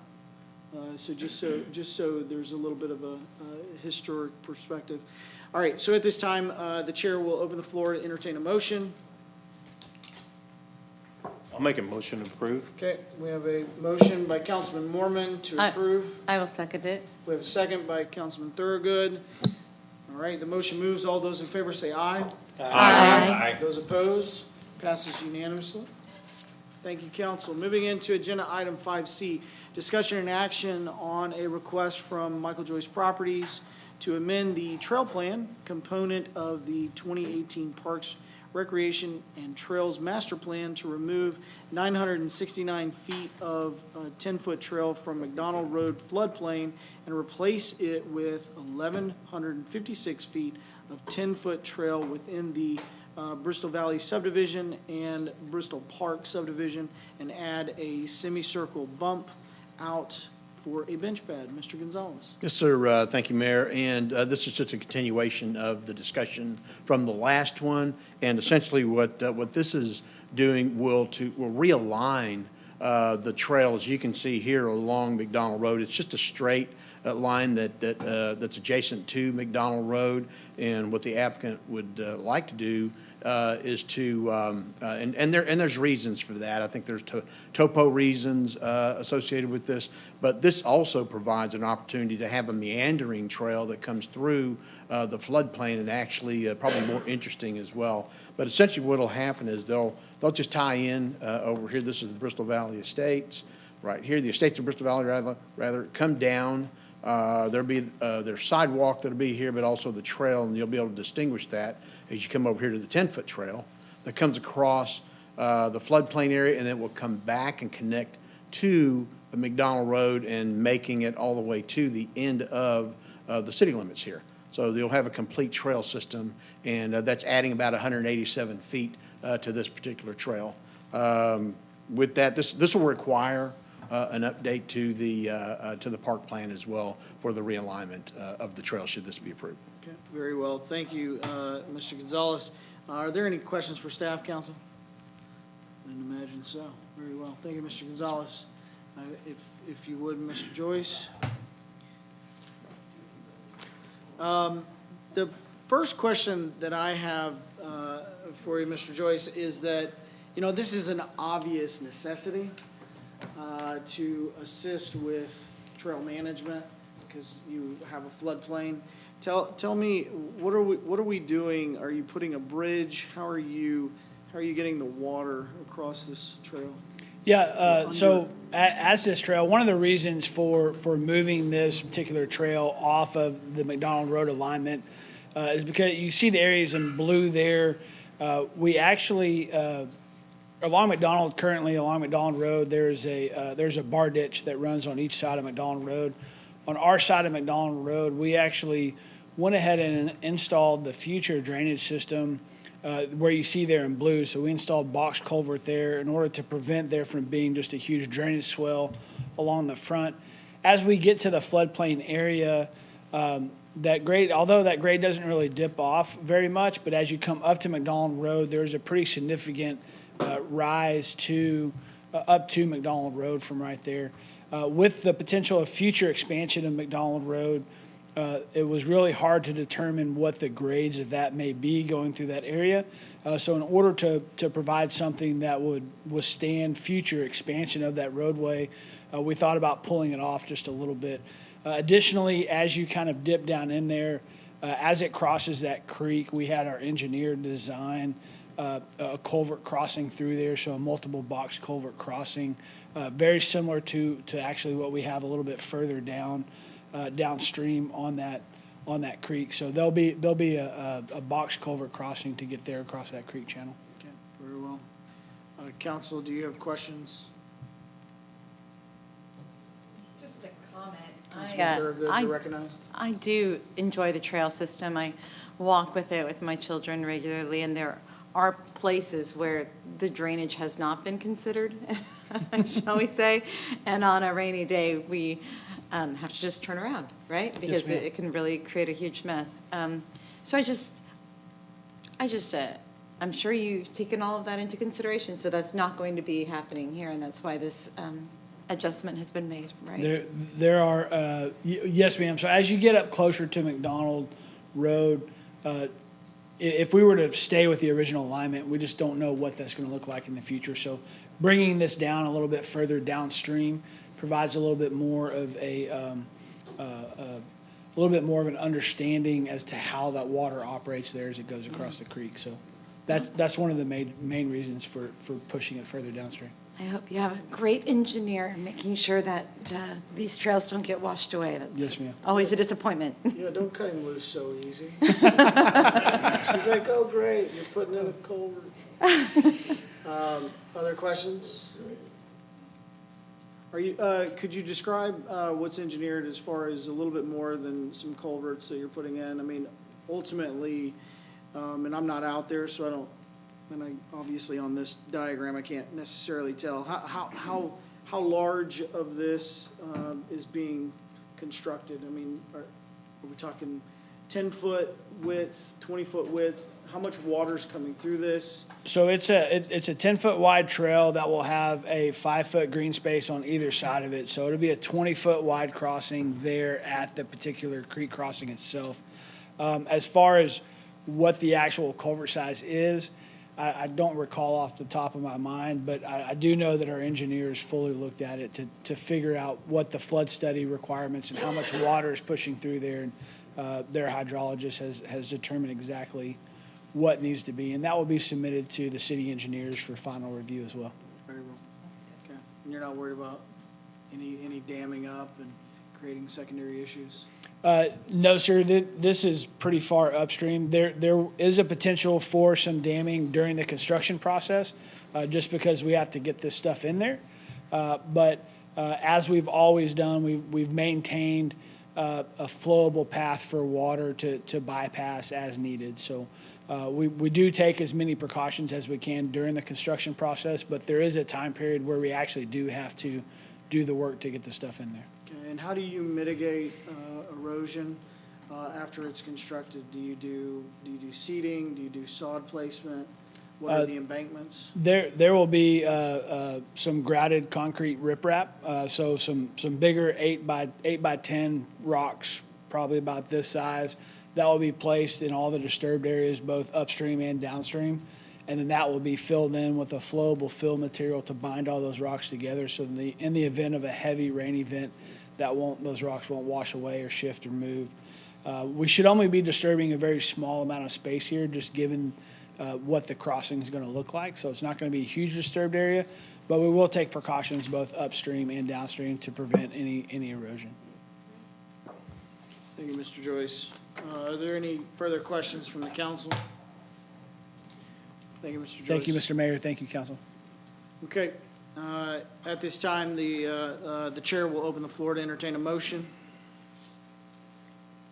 I'll also make a motion to approve. Councilman Moorman has made a motion to approve. I'll second. Second by Councilman Myers. The motion moves. All of those in favor say aye. Aye. Those opposed? Passes unanimously. Thank you, council. And thank you, Mr. Joyce. Moving into agenda item 5.d, conduct a public hearing to discuss and act on an ordinance of the City Council of the City of Heath adopting the City of Heath 2025 Comprehensive Plan. Mr. Gonzalez. Yes, sir. Once again, thank you, Mayor and Council. And so we come to an important aspect of the city at this point, in that we're looking at the 2025 Comprehensive Plan.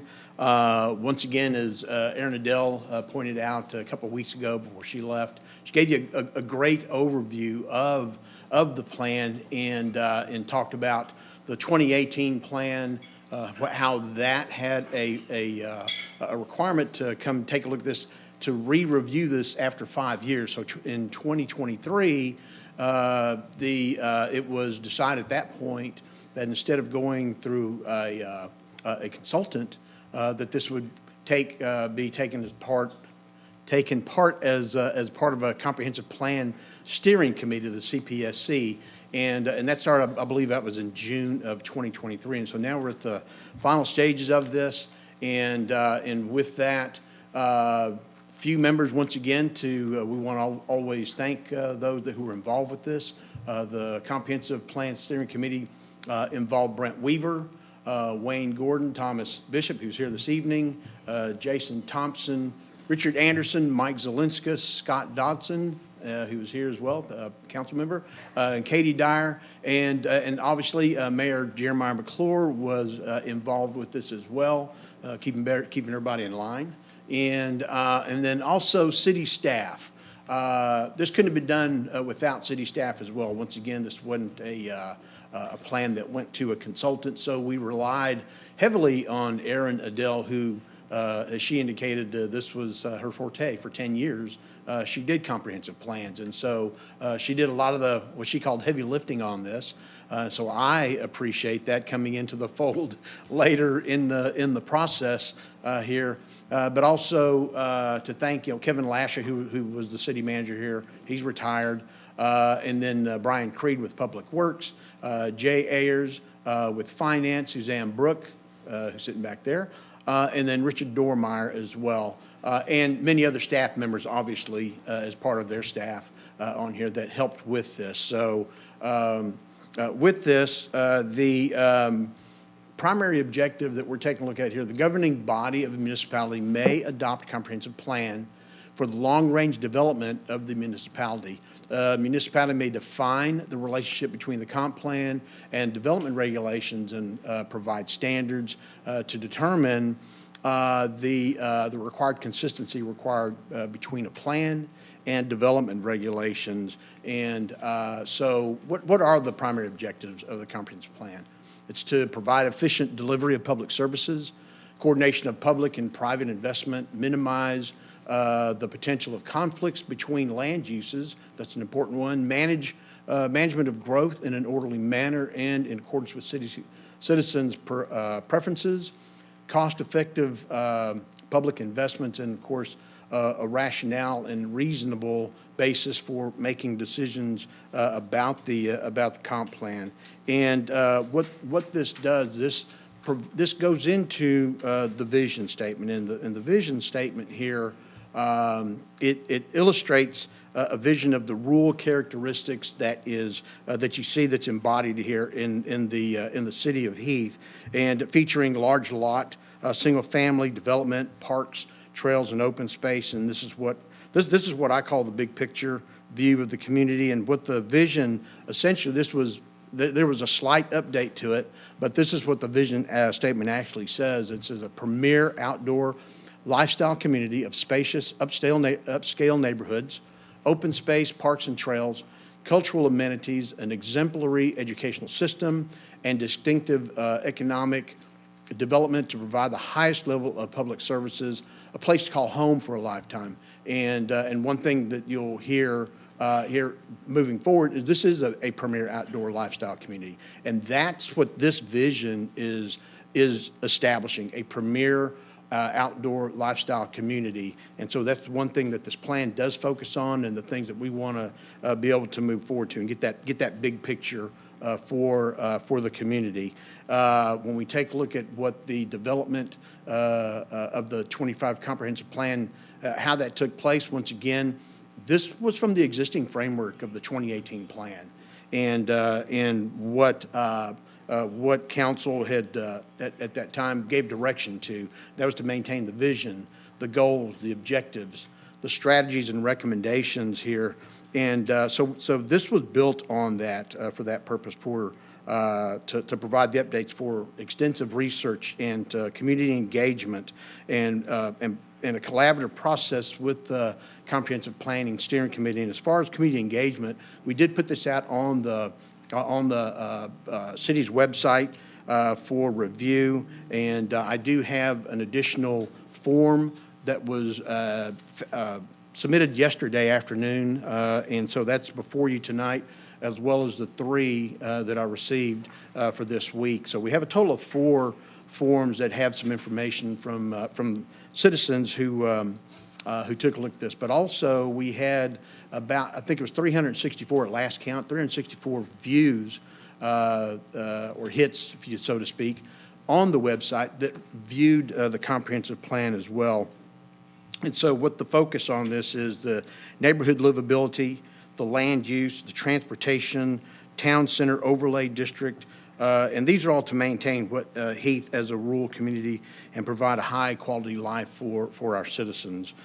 And so if we take a look at this, the goals and objectives here, for neighborhood livability, I'm not going to read every one of these, but the thing that we're looking at from the comprehensive plan standpoint is there are 13 goals that whenever staff takes a look at this or whenever you take a look at this or developers, they're going to take a look to see that we're looking to meet these goals, the unique development, the community image, the livable community, and the bike and pedestrian connectivity, continuing with identity and rule by design, what the land use mix is, resource protection, as well as lakefront. And so those are some of the those are associated with the land use. Now the transportation strategy.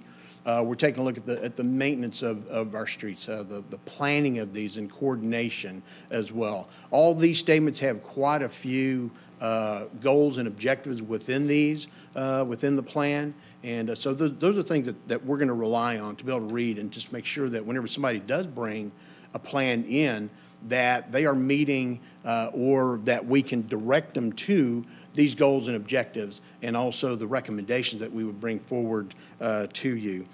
So once again, when we take a look at the strategies and recommendations for this, as far as like a land use strategy, the Town Center Design Manual is the one thing that we want to emphasize here and make sure that we can codify that. Residential design elements, the thing that we're looking at there is low density on the residential side. That being 1 acre developable makes that a low density residential, as well as a low intensity for commercial use as well. So the livability portion of this, we're looking at natural drainage courses. We want to make sure how drainage is affecting properties, how open space standards, if we want to be able to implement, we have 20% standard inside the comprehensive plan. So that's one thing we want to be able to codify and to make sure that whenever development does come in, that we do have a minimum of 20% open space that they're meeting. Our thoroughfare plan, make sure that all our roadways are in line and that we don't have impacts to traffic. And so those are things we want to take a look at as well. And environmental sensitivity, and then if we can get LEED certified structures in here as well too, that helps with the environment. Implementation strategies, the thing we want to take a look at here would be the thorough analysis of immediate needs and long-term effects. When you take a look at public involvement, it's about education and engagement in shaping the community. Regulatory ordinances, amendments and creation of ordinances to enhance the city's image and livability standards. And when we take a look at that, some of that was mentioned earlier today, and so when we review that, there are certain ordinances that, that we do want to make sure that we codify and that we're following to meet the objectives of this plan, that being parking lot design for, shade and space dimensions, things like that. Outdoor storage, short-term rentals are a thing that is, that's a concern, and so we need to find a way to deal with that as well through our HOAs. Sign consistency with commercial developments. There are things there that we need to take a look at and review, and so these are things that we can adopt in this plan. Collection and donation bins that we see out here. Those are things that we want to be able to regulate. Water for new neighborhoods, that's obviously a hot topic here, and so things that we can do for making that an awareness here. Codifying residential development amenities in planned developments and straight zoning districts, so that way we know what we're going to get as far as design of certain properties, say like even the town center overlay, where we have town center design guidelines. We want to make sure that we do have ample open space. Noise buffering, that's always a concern, so we want to make sure that we're addressing this. Amenitized common areas and outdoor gathering areas. Trails that serve the neighborhood and connect to adjacent trails to where we have that connectivity, like we saw this evening on the previous two plans. We want to be able to make that happen throughout the entire city. Drought-tolerant landscaping, as well as ponds and water features, flood preservation, many things that we can take a look at to codify to make the city what it is, to be the lifestyle, the outdoor lifestyle that we're looking for. As far as the City of Heath, the 2025 Comprehensive Plan, When we take a look at at long-range planning tool, this aims to guide the city's growth and development over the next 10 years. It serves as a long-term framework for sustainable growth, economic development, infrastructure, and the community's well-being. It's used by staff, used by staff, decision makers, and developers for decision making when we're looking at development or redevelopment of sites. It's used as a guide in making policy decisions to meet goals and objectives of the comp plan. And the long-range planning tool, this is a strategic policy document, and it ensures the city's rule will be built as a rural community. The future, and of course, the future land use map, this right here is probably the most important document that we have. At least it's one that I use almost on a daily basis as I get phone calls. Now, once again, this is not a zoning map. And doesn't represent zoning or any type of zoning boundaries. It's an important tool that helps guide decision-making when reviewing proposed zoning and developments for consistency and character and what the ideal land use pattern is for that particular area that we're looking at.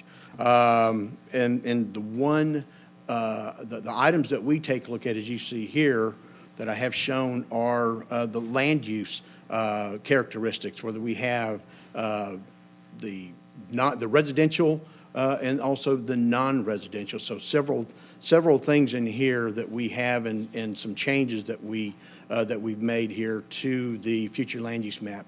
In that the primary change, let me just go to here. The primary change that we're looking at here for the future land use map is recognizing the 3 acre for rural estates. So that was one change that we made. We removed the SF43 out of that, and SF43 now become a medium density residential. That's the 1 acre developable, which is the minimum that is required when somebody comes in for zoning. But we did put on here and recognize where some of the 3.0 single-family estate lots, and those are going to be the beige or the light beige lots that are located here. But one important factor that we did include was a strip that is over here on Ridge Road. This is the Perry Tract, and that loops around over here to Heathland Crossing. And this strip that you see here along 549, along 550, represents 250 feet. And what that says is when somebody wants to develop this property is that we want to see minimum 3 acre lots on the boundary of those roadways. And so that's representing the rural aspect of and the rural characteristics of what's being represented here for us. And so those are the areas that you see that have changed. And then also the yellow, mostly that you see yellow here, is going to represent your medium density or 1 acre. Some of these are already developed. Some of these are vacant and ready to be developed. But what we're calling out on the future land use plan, if somebody wants to come in, then that's the minimum that we're going to take a look at. And depending on where they are, then that could be changed to an SF 3.0 if that's what council decides they want to do and move forward with. Depends on where they're located. So those are things that we can take a look at as well. The high density, which are the kind of the orange colored ones, these were the ones that are technically they're deleted, they're obsolete zoning districts. And so it's SF15 and SF22s. Those still exist. So we still have that in our ordinance, but only for those properties that exist now. That's something that we're not using any longer. But as we come down here to the conclusion, the adoption of the comprehensive plan, it's a critical step, and it shapes the future for the city of Heath. It provides a roadmap for sustainable growth and development, and ensures the community remains a vibrant, resilient, and as a premier outdoor lifestyle community. So with that, I'm available for any questions that you may have. And Very good. Thank you, Mr. Yes. Gonzalez. Great overview. And I echo that. A lot of hard work done with this committee and trying to isolate what are our vulnerabilities, I would say there haven't been large-scale changes other than really tightening up this document, looking for opportunities, really trying to solidify the type of community that I think we all have come to love about Heath. One of the most dramatic things is that rural estate designation that I found to be a material item for the good. So at this time, council, do you have any questions for Mr. Gonzalez? Councilman Dodson? David, you had 2 opportunities for citizens to comment, 2 readings of this, right? We do plan to do 2 readings of this. We We do. It has a discuss and act, but the idea is to table today to then do another reading at the next council meeting. Very good. I will withhold any further questions Very well. and in complete agreement with that. Very good. Council, any other questions for Mr. Gonzalez? I've got a question. Councilman Omenby? Yes, so of those 4 people, the citizens that did offer an opinion, have you evaluated that? What are your thoughts on their recommendations or input? So I know one of the applicants had quite a few items that were, that seemed to me more in line with if there is a change that's being requested, that's something that would be regulatory. And so anytime that we have something like that, obviously that would be the direction we would take it. We would bring it before P&Z and for council. Yeah, I think there were great recommendations in the packet. I mean, in general, some were more in alignment with ordinance-driven, not necessarily comprehensive plan. And then, I do believe, and obviously talking about, one was about burying power lines. That's a direction which we're already addressed in our ordinances and how we're moving forward. So, a good eye, but in alignment with where we're headed. I believe they're referencing infrastructure that's already been in place for a number of years.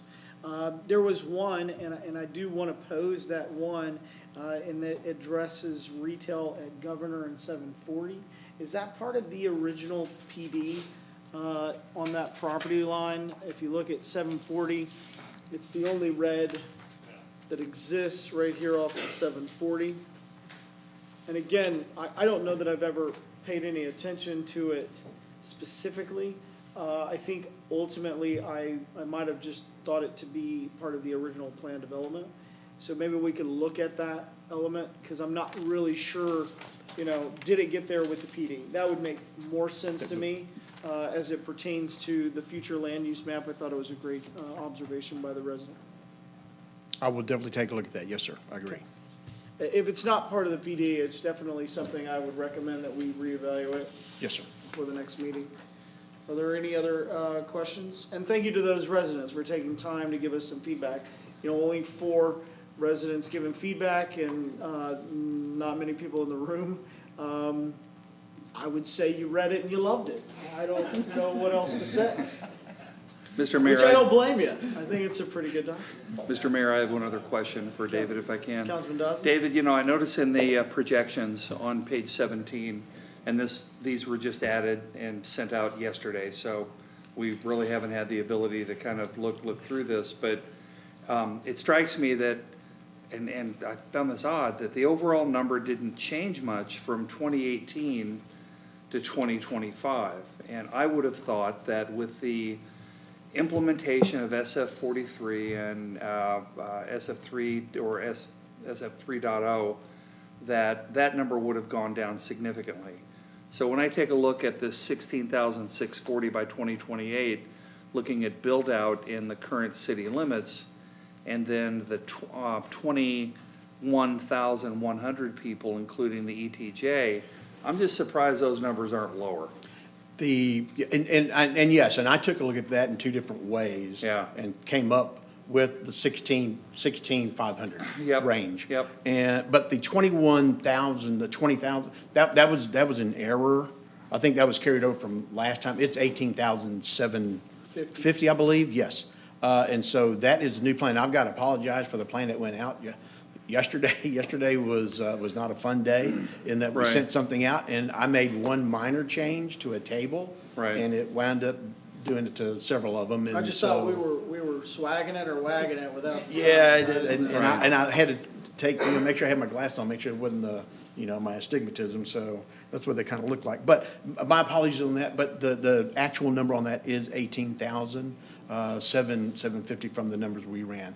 I agree, the number seems to be that it should be coming down, and I think you'll see that as we go to ultimate build-out, simply because of the number of lots, the number of the amount of vacancy Right. that we have in 2,500 acres. You take that and you take the average from the 2018 plan and what we have in here for 1,500-ish, that's about Right. 5,300 residents. Right. Take that out, divide that out, and we're looking at about 1,700 lots.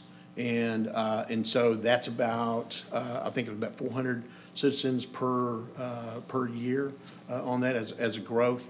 And so from that perspective, you can see that number actually coming down because of the SFE 3.0. I think you will see that number drop. Right, so David, it would be helpful for me to take a look at what those numbers were in the 2018 plan. Yes. And now what those numbers are here for the 2025 plan. So I think there was a lot of discussion at the steering committee on the future land use map, particularly with SF 43 and 3.0, to move, towards those things. And by moving towards those things, lessen the burden or the impact on residents within this city for which we make water decisions, or road decisions and everything else. Right, yes, sir. So can we get a look at that, over the course of the next, month or so, I suspect, while these readings are occurring with the citizens? Yes, absolutely. Right. And I do have a comparison or a comparable chart from the 2018 in 2025. Right. On the last page, I believe it has some comparison. The only difference in that was what was referred to as the apples to apples comparison from Right. the residential portion. So that portion on the last page of the document, I believe it's the last page. Yeah, the last page. The 2018 is not in there, but however, we do have the 2018 number for total acreage and everything else that comes into play for the residential, non-residential, and then the open space and public open space.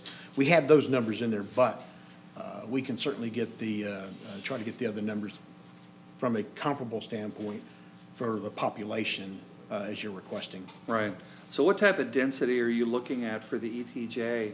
For the ETJ to add, call it 4,000-ish people, whereas the rest of our 50% available land in the build-out only adds 5,000. Right. The ETJ came in just a little over 804 acres, I believe. Okay. That was vacant. So if we use our factor of 2.62 citizens per acre, then that comes out to be about 2,100 additional from the ETJ. Right. If they were to be annexed in, obviously with the Yeah, right, laws right. and so forth, I don't know how soon any annexation could happen, but we got to take that into consideration. And so that number is in the 18,750 Well, number. and some of these properties too have been annexed since 2018. Gotcha. Right. So that created a delta Gotcha. since Mayor, I that. got one statement on that ETJ. Hold on real quick.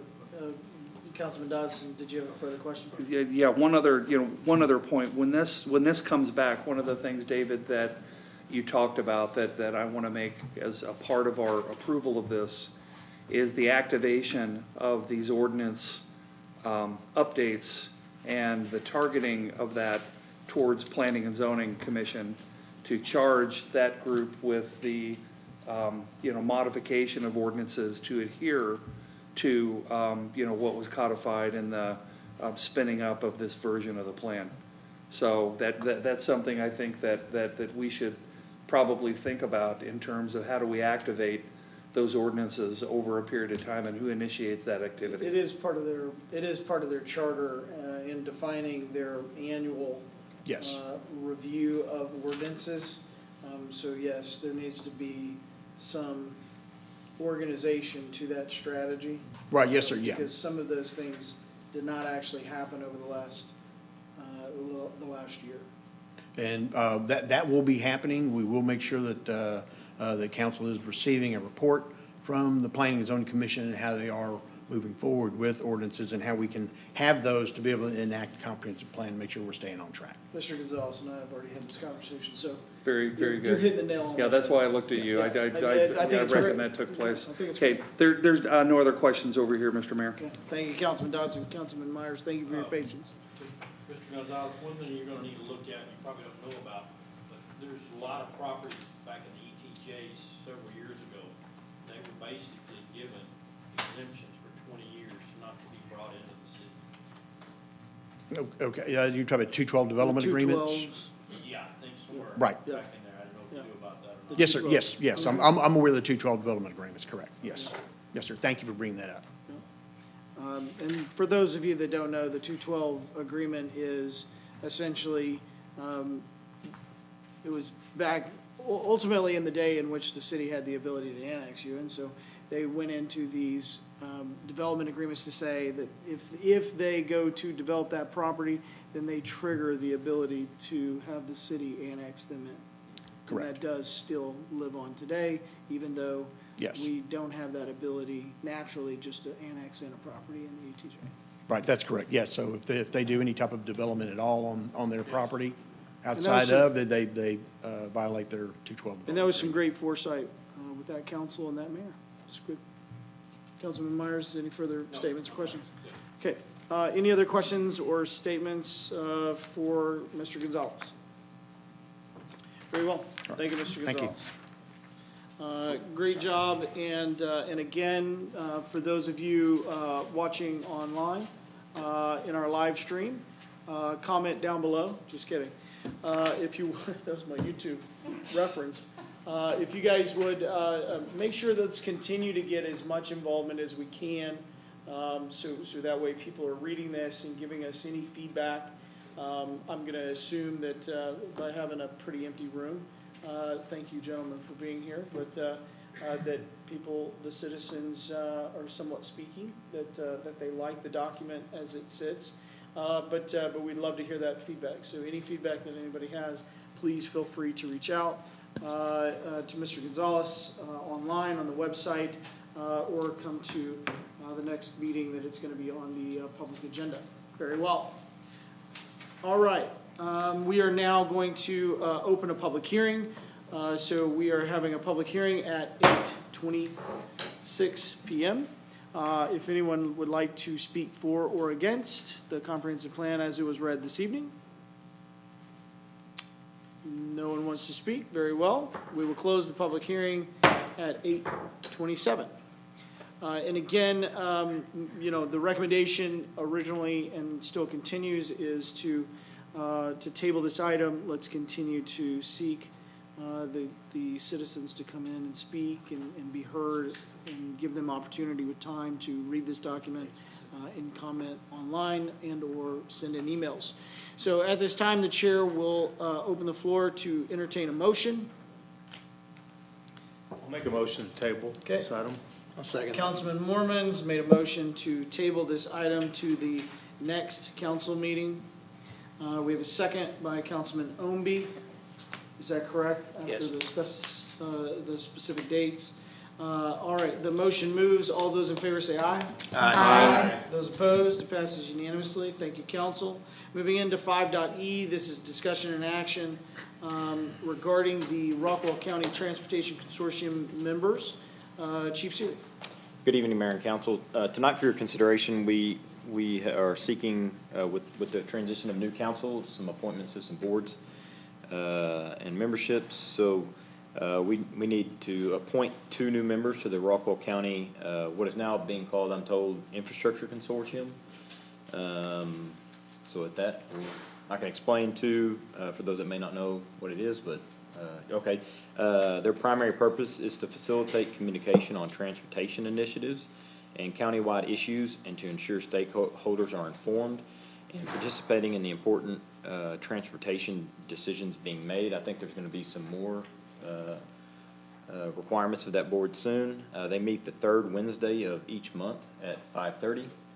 And I'd be happy to answer any questions on that, and we seek your Yeah, how many seats do we hold? two. Two? Yes, sir. Very well, thank you. I would like to continue to represent as mayor at that Rockwall County Transportation Consortium. They are typically, when are they? I have them on my calendar. Third Wednesday of every month, 5:30. Third Wednesday at 5:30. So council members, are any of you immediately, is it pulling on your heartstring to want to volunteer to be representing? I would be interested. Okay. Are there any other council members? If not, then, While I am interested, I look at the members of the consortium currently, and it looks to be the mayor and the city manager from most every other municipality. it is. And I'm just wondering, just from a consistency I wanted to open it standpoint. up to everybody. Oh, Right. let's do that. No, and I'm not saying, Michelle, that your interest or mine shouldn't be, I can still show up Right. and observe, but Right. I like being more consistent with what everyone else is doing yeah, on a more official basis. Yeah. So let's do that, and Okay. I'll show up as a concerned citizen. Okay, very well. I'll join you. All right, at this time, the chair will open the floor to entertain a motion. I motion to nominate the person that's not here yet, and then we'll sign him up for different actions and activities as the meeting goes on. Mr. Stephen Alexander and Mayor Jeremiah McClure to serve on this consortium. All right, the motion on the floor is that the mayor as well as city manager will be represented at the, it's the Infrastructure Consortium. Do we have a second? I'll second that. We have a second by Councilman Horn. Motion moves. All those in favor say aye. Aye. Those are passed unanimously. Thank you. Moving into agenda item 5.f, discussion and action regarding appointing two council members as representatives to the Rockwall Emergency Services Corporation, the ESC Board. Mr. Siri? Yes, sir. Similar process here. We'll need two members. Myself and Peterson have been filling that role for a little while, but it's typically council members. The ESC Board is Emergency Services Corporation. They oversee the ambulance contract, provide oversight for that. They also address health and safety issues on a cost-sharing basis, like the Emergency Management Office and the Law Enforcement Training Facility. They meet bi-monthly, third Wednesday at 5 p.m. So right before the consortium meeting. Okay. All right, any questions, council?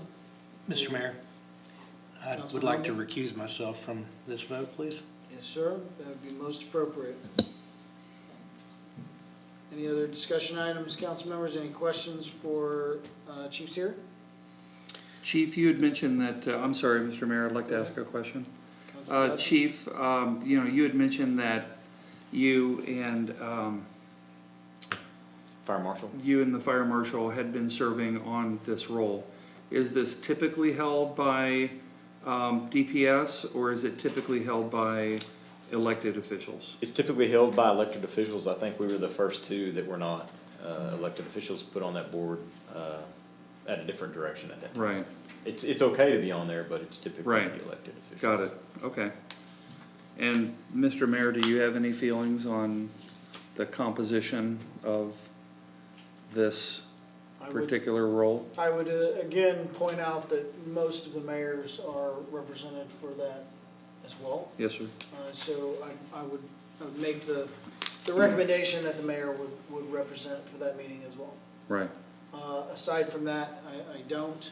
I just, I appreciate Mr. Elby recusing himself as that pertains to the county level for emergency services for his contract with the county. So appreciate recusing yourself without us having to bring it up.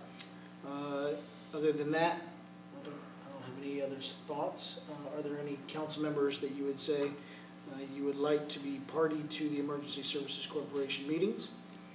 I know Councilman Horn was there, I believe, at the last meeting. For the traffic consortium. Oh, was it the traffic consortium, okay? They run together, they're quick. They do, they're right beside each other. Very good. Anyone else have interest in partaking in that meeting? If not, I can represent us singularly. Okay, Councilman Myers, is everybody good? Then Yes. what we will do is we will go into action. So the chair will open the floor to entertain a motion. I move to recommend Mayor McClure and Councilman Myers for the Rockwall Emergency Services Corporation Board, known as the ESC Board. Okay. We have a motion on the floor as stated. Do we have a second? I'll second it. Okay, we have a second by Councilman Thorogood. The motion moves. All of those in favor say aye. Aye. Those opposed, passes unanimously. Thank you, Council.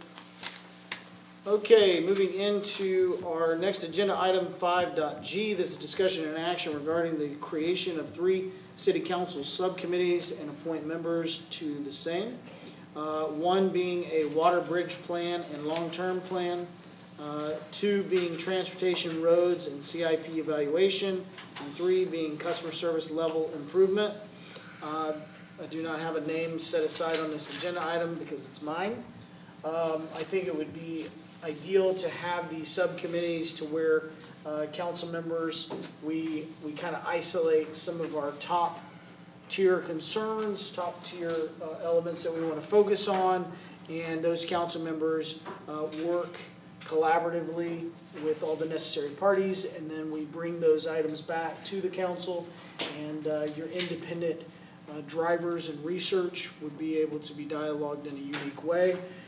What I've done is I've given you all kind of a strategy breakdown. These are high-level vision statements, mission statements, strategic pillars, tactical strategies, as well as some tactics in which you can deploy as you review those.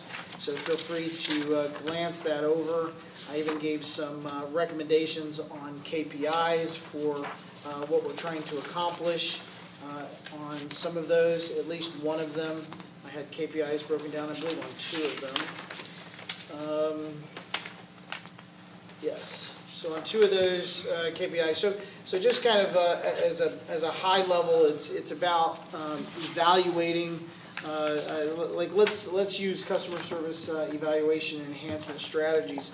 You know, one of the things that we hear in the city is that, hey, sometimes it's hard to get a hold of people. Hey, sometimes I email emails and I don't get a response, or sometimes I fill out a form online and there's maybe a lag in response time.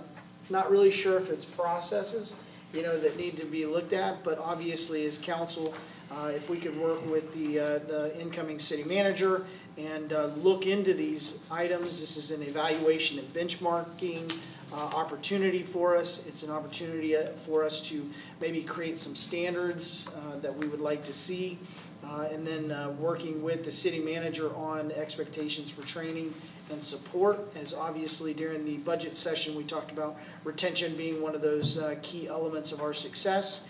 And then also kind of talking about process improvement, talking about technologies, and bringing things that we see as legislators, but also in the private sector, things that we might be able to help and enhance. So at this time, if you want to take a look at that, ultimately these are my 3 recommendations of subcommittees. Do we have any questions or further discussion? I have a question. What's the expectation here? Is this like your weekly meeting, or what's the expectation? I don't have any specific expectations on the cadences. It's more along the lines of, hey, we recognize that we have a water, whether it be water bridge plan, long-term resiliency plan, but if we can have a subcommittee that is working diligently to continuously, light that candle and make sure that that candle is burning bright, I think is really the ultimate goal. What the cadence needs to look like would be what that subcommittee feels the cadence needs to be. Okay. It's kind of like what I'm doing right now, but no, I like this. I would love to be a part of It's this. a little more structured Yeah, than there you go, yeah. independent, you know, to where. Be a lot as- more as- effective. Yeah, as council, sometimes we work independently to go, okay, hey, I'm taking this one and I'm gonna really keep driving it home. And then sometimes other council members kind of jump in, maybe mid-level and have to kind of get caught up to speed. And even with staff and with the new city manager coming in, there's gonna be a lot of getting up to speed for that city manager. So, you know, to kind of formulate this in a way to where it's productive and complementary to staff, I think would be very helpful. Yeah. I'll make a comment on this. I've actually, I was just discussing with, do you say his name yet? Stephen Alexander? Is that okay to talk about him? Yeah. I talked to, It's been disclosed to the public. okay, so I talked to him today about my desire to maybe beef up some of our city ordinances with regard to traffic studies and what's required with them. Take into consideration the plan that was presented in our meeting today, and I kept driving home the desire for Heath Drive to potentially have a turning lane, a middle turning lane, so that it's not going to stop traffic in that shopping area.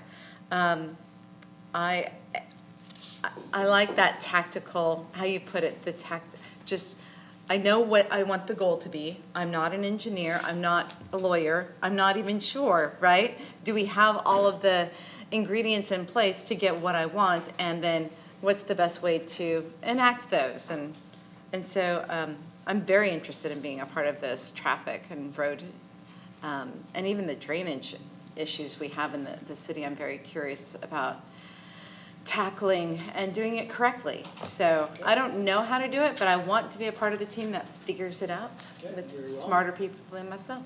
Right, are there any other council members that find interest in transportation, roads, and drainage strategy? Mr. Mayor, quick question. Councilman Oldby? How many members are you thinking need to be on each? 2, 3? Two, three. Yeah. Okay. I wouldn't mind being on the transportation Okay. committee as well. Councilman Oldby? Okay. And while we're at the water bridge. Okay. I've got interest in water and the communication. All right, let's stick with the transportation, roads, and drainage, and Got it. we'll isolate that. Got it? So I have Councilman Oldby and Councilman Thurgood, transportation, roads, and drainage. Anybody else? I can be, I would love to, but Okay. Councilman Warren? however I can help. Good. All right. And then moving into water bridge plan and long-term water resilience, I have an interest there. Councilman Dodson. I as well. I as well. Okay. Well, we're gonna have to be careful here because you're gonna Right, be you'll quick be to a quorum, so. right? So with the water bridge plan, my big curiosity is, well, I suggested in our budget meeting that we have a design build, put out to attract a better price for that plan. So I'm very, very curious about that element of the water bridge plan. Is that the kind of details that maybe this committee would be privy to that the rest of us wouldn't be? How does that No, work? I mean, ultimately, we're still gonna be privy to All of it. whatever, Yeah. right? You're still gonna have input. The idea is that we're gonna have a subcommittee that's their daily driver, hopefully. Right. Right, that they're hyper-focused on it and they're driving it consistently to see it into fruition. Councilman Mormon, on water? Yeah, I was gonna say, in my mind, I can't separate these things because they're all connected, and so I love water, I love drainage, so, I mean, I can help out on both, but to me, they're kind of in the same bucket per se, because they literally connect with the infrastructure because they're below. There's different pipes. It's different pipes, but they're all underneath the road, and they Concrete. affect the roads, and so Somewhere. both committees would have to kind of talk together, but I can serve and help either way. We have Councilman Dodson and Councilman Mormon. We can only have one more for water bridge plan. Myers, Councilman Myers? Going once, going twice. Okay, Councilman Myers. Okay, and then the third subcommittee is customer service and enhancement strategies, city level. Do we have anybody that has? Mr. Mayor, I am very interested in this subcommittee. Okay, Councilman Yes. Horn? And I'll serve wherever else you would like me to. Correct. Very well. Councilman Horn, anybody else? I have an interest in that. Councilman Dodson? Okay, 2 or 3, it's up to you guys. Okay, all right. So, let's just take note. I've got, customer service evaluation, that's Councilman Horn, Councilman Dodson. I have for water bridge plan, a long-term water resiliency strategy, that's Councilman Dodson, Councilman Mormon, Councilman Myers. And then for transportation, roads, and drainage, I have Councilman Ownby, Councilman Thurgood, and Councilman Mormon. So, at this time, the chair will open the floor to entertain a motion. I'm gonna go ahead and place a motion. I'd like to make a motion in creating 3 council member subcommittees and appointing those members as same for a water bridge plan, long-term plan, transportation, roads, and CIP evaluation, and a customer service level improvement. That is a motion on the floor. Do we have a second? I'll second. We have a second by Councilman Ownby. So the motion moves. All those in favor say aye. Aye. Passes unanimously. Thank you, council. And then also too, on these subcommittees, if you noticed in my motion, these are suggestions. If we get to a point to you say, hey, look, you know, I'd like to make a switch, and you talk with your other counterparts, we're happy to do that. This is just an idea. Also, to this vision statement, mission statement, strategic pillars, that is kind of guide. Please feel free to color outside the lines. That was something to help steer the overall macro of the strategy. Okay, moving into agenda item 5.h, discussion and potential action regarding the interview process for city boards and commission vacancies. Ms. Norman. I did put my name on that. So the boards and commissions are appointed, the members are appointed by council through interviews. And we do this, they're set on 2-year terms, and they are staggered so that every year we have some interviewing done. This is just to get some guidance from you. You received a page that has the list of the members in every board. Anything in yellow needs to be replaced. Anything in orange are members that are renewing, and everyone has agreed to renew if council appoints them again. So we just need direction, staff just needs direction from you as what the interview process is going to be. We have received 14 applications so far, and that's it. Very good. Thank you, Ms. Norma. So I would like to follow the program that we did last year, and ultimately Mayor Elam did something very similar to where I would like to be party to these interviews, and we cannot have can't have a quorum, so I would need 2 counterparts that would want to give up time doing these interviews. These interviews are in the evenings, and they typically will take up 3 different full evenings, so be mindful of time constraints. But I believe that that's the best way to do this going forward. Mr. Mayor, I have a question. Councilman Horn? When are you planning to do these interviews? Have you? Based on availability, we will select some dates within the next probably 2 weeks. Okay. Thank you. Okay. Interest? I'm interested. Okay. I have an interest, Mr. Mayor. Okay. Mayor Pro Tem, you don't have any? I am interested, Okay. and I knew you were interested. yeah, so no, I'm yeah, like, that's, I already know that's we got fine, 4, and so I we don't just have need to, yeah, I don't have to be a part of all of them, but if you want to have interview teams for different ones, then that's fine I too. prefer not to. It got complicated last year when we Gotcha, did that, gotcha. frankly, because then it's like, oh, he's not gonna be there, well, we're not sure, are they gonna Right, be there? And right. so, to me, it's like, if we could just isolate, you know, 3 of us, and Right. just get it knocked out. Right. So, I can, if that's what you're requesting, I have no problem with it either way. No, this is your decision to make as our mayor, so. Okay. Councilman Horn, you're all in.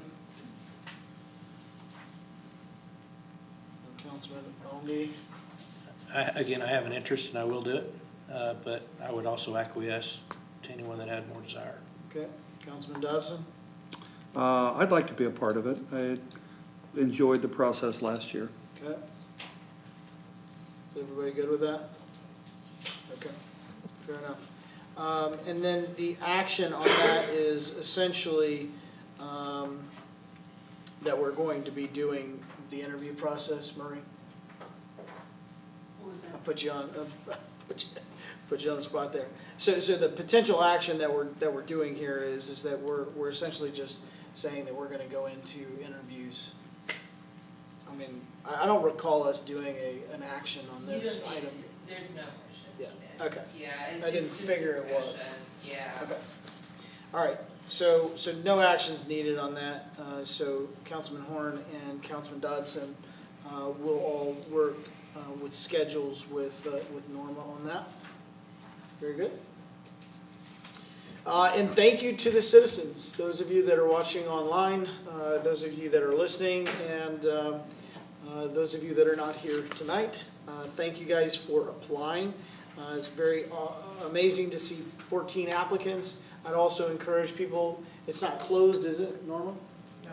It's still open, so if there is anyone that's interested in applying to be on any of these boards, we do have limited seats, so obviously not all applicants may necessarily get chosen, but we're very honored to have so many residents wanting to partake and be volunteers within the city, and we welcome more of you to seek that volunteerism, and we thank you all for doing that.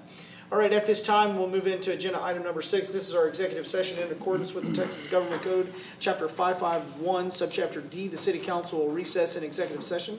This is a closed meeting to discuss the following. 6.A, Section 551.071, consultation with the attorney on a matter in which the duty of the attorney to the governmental body under the Texas disciplinary rules of the professional conduct of the State Bar of Texas clearly conflicts with this chapter.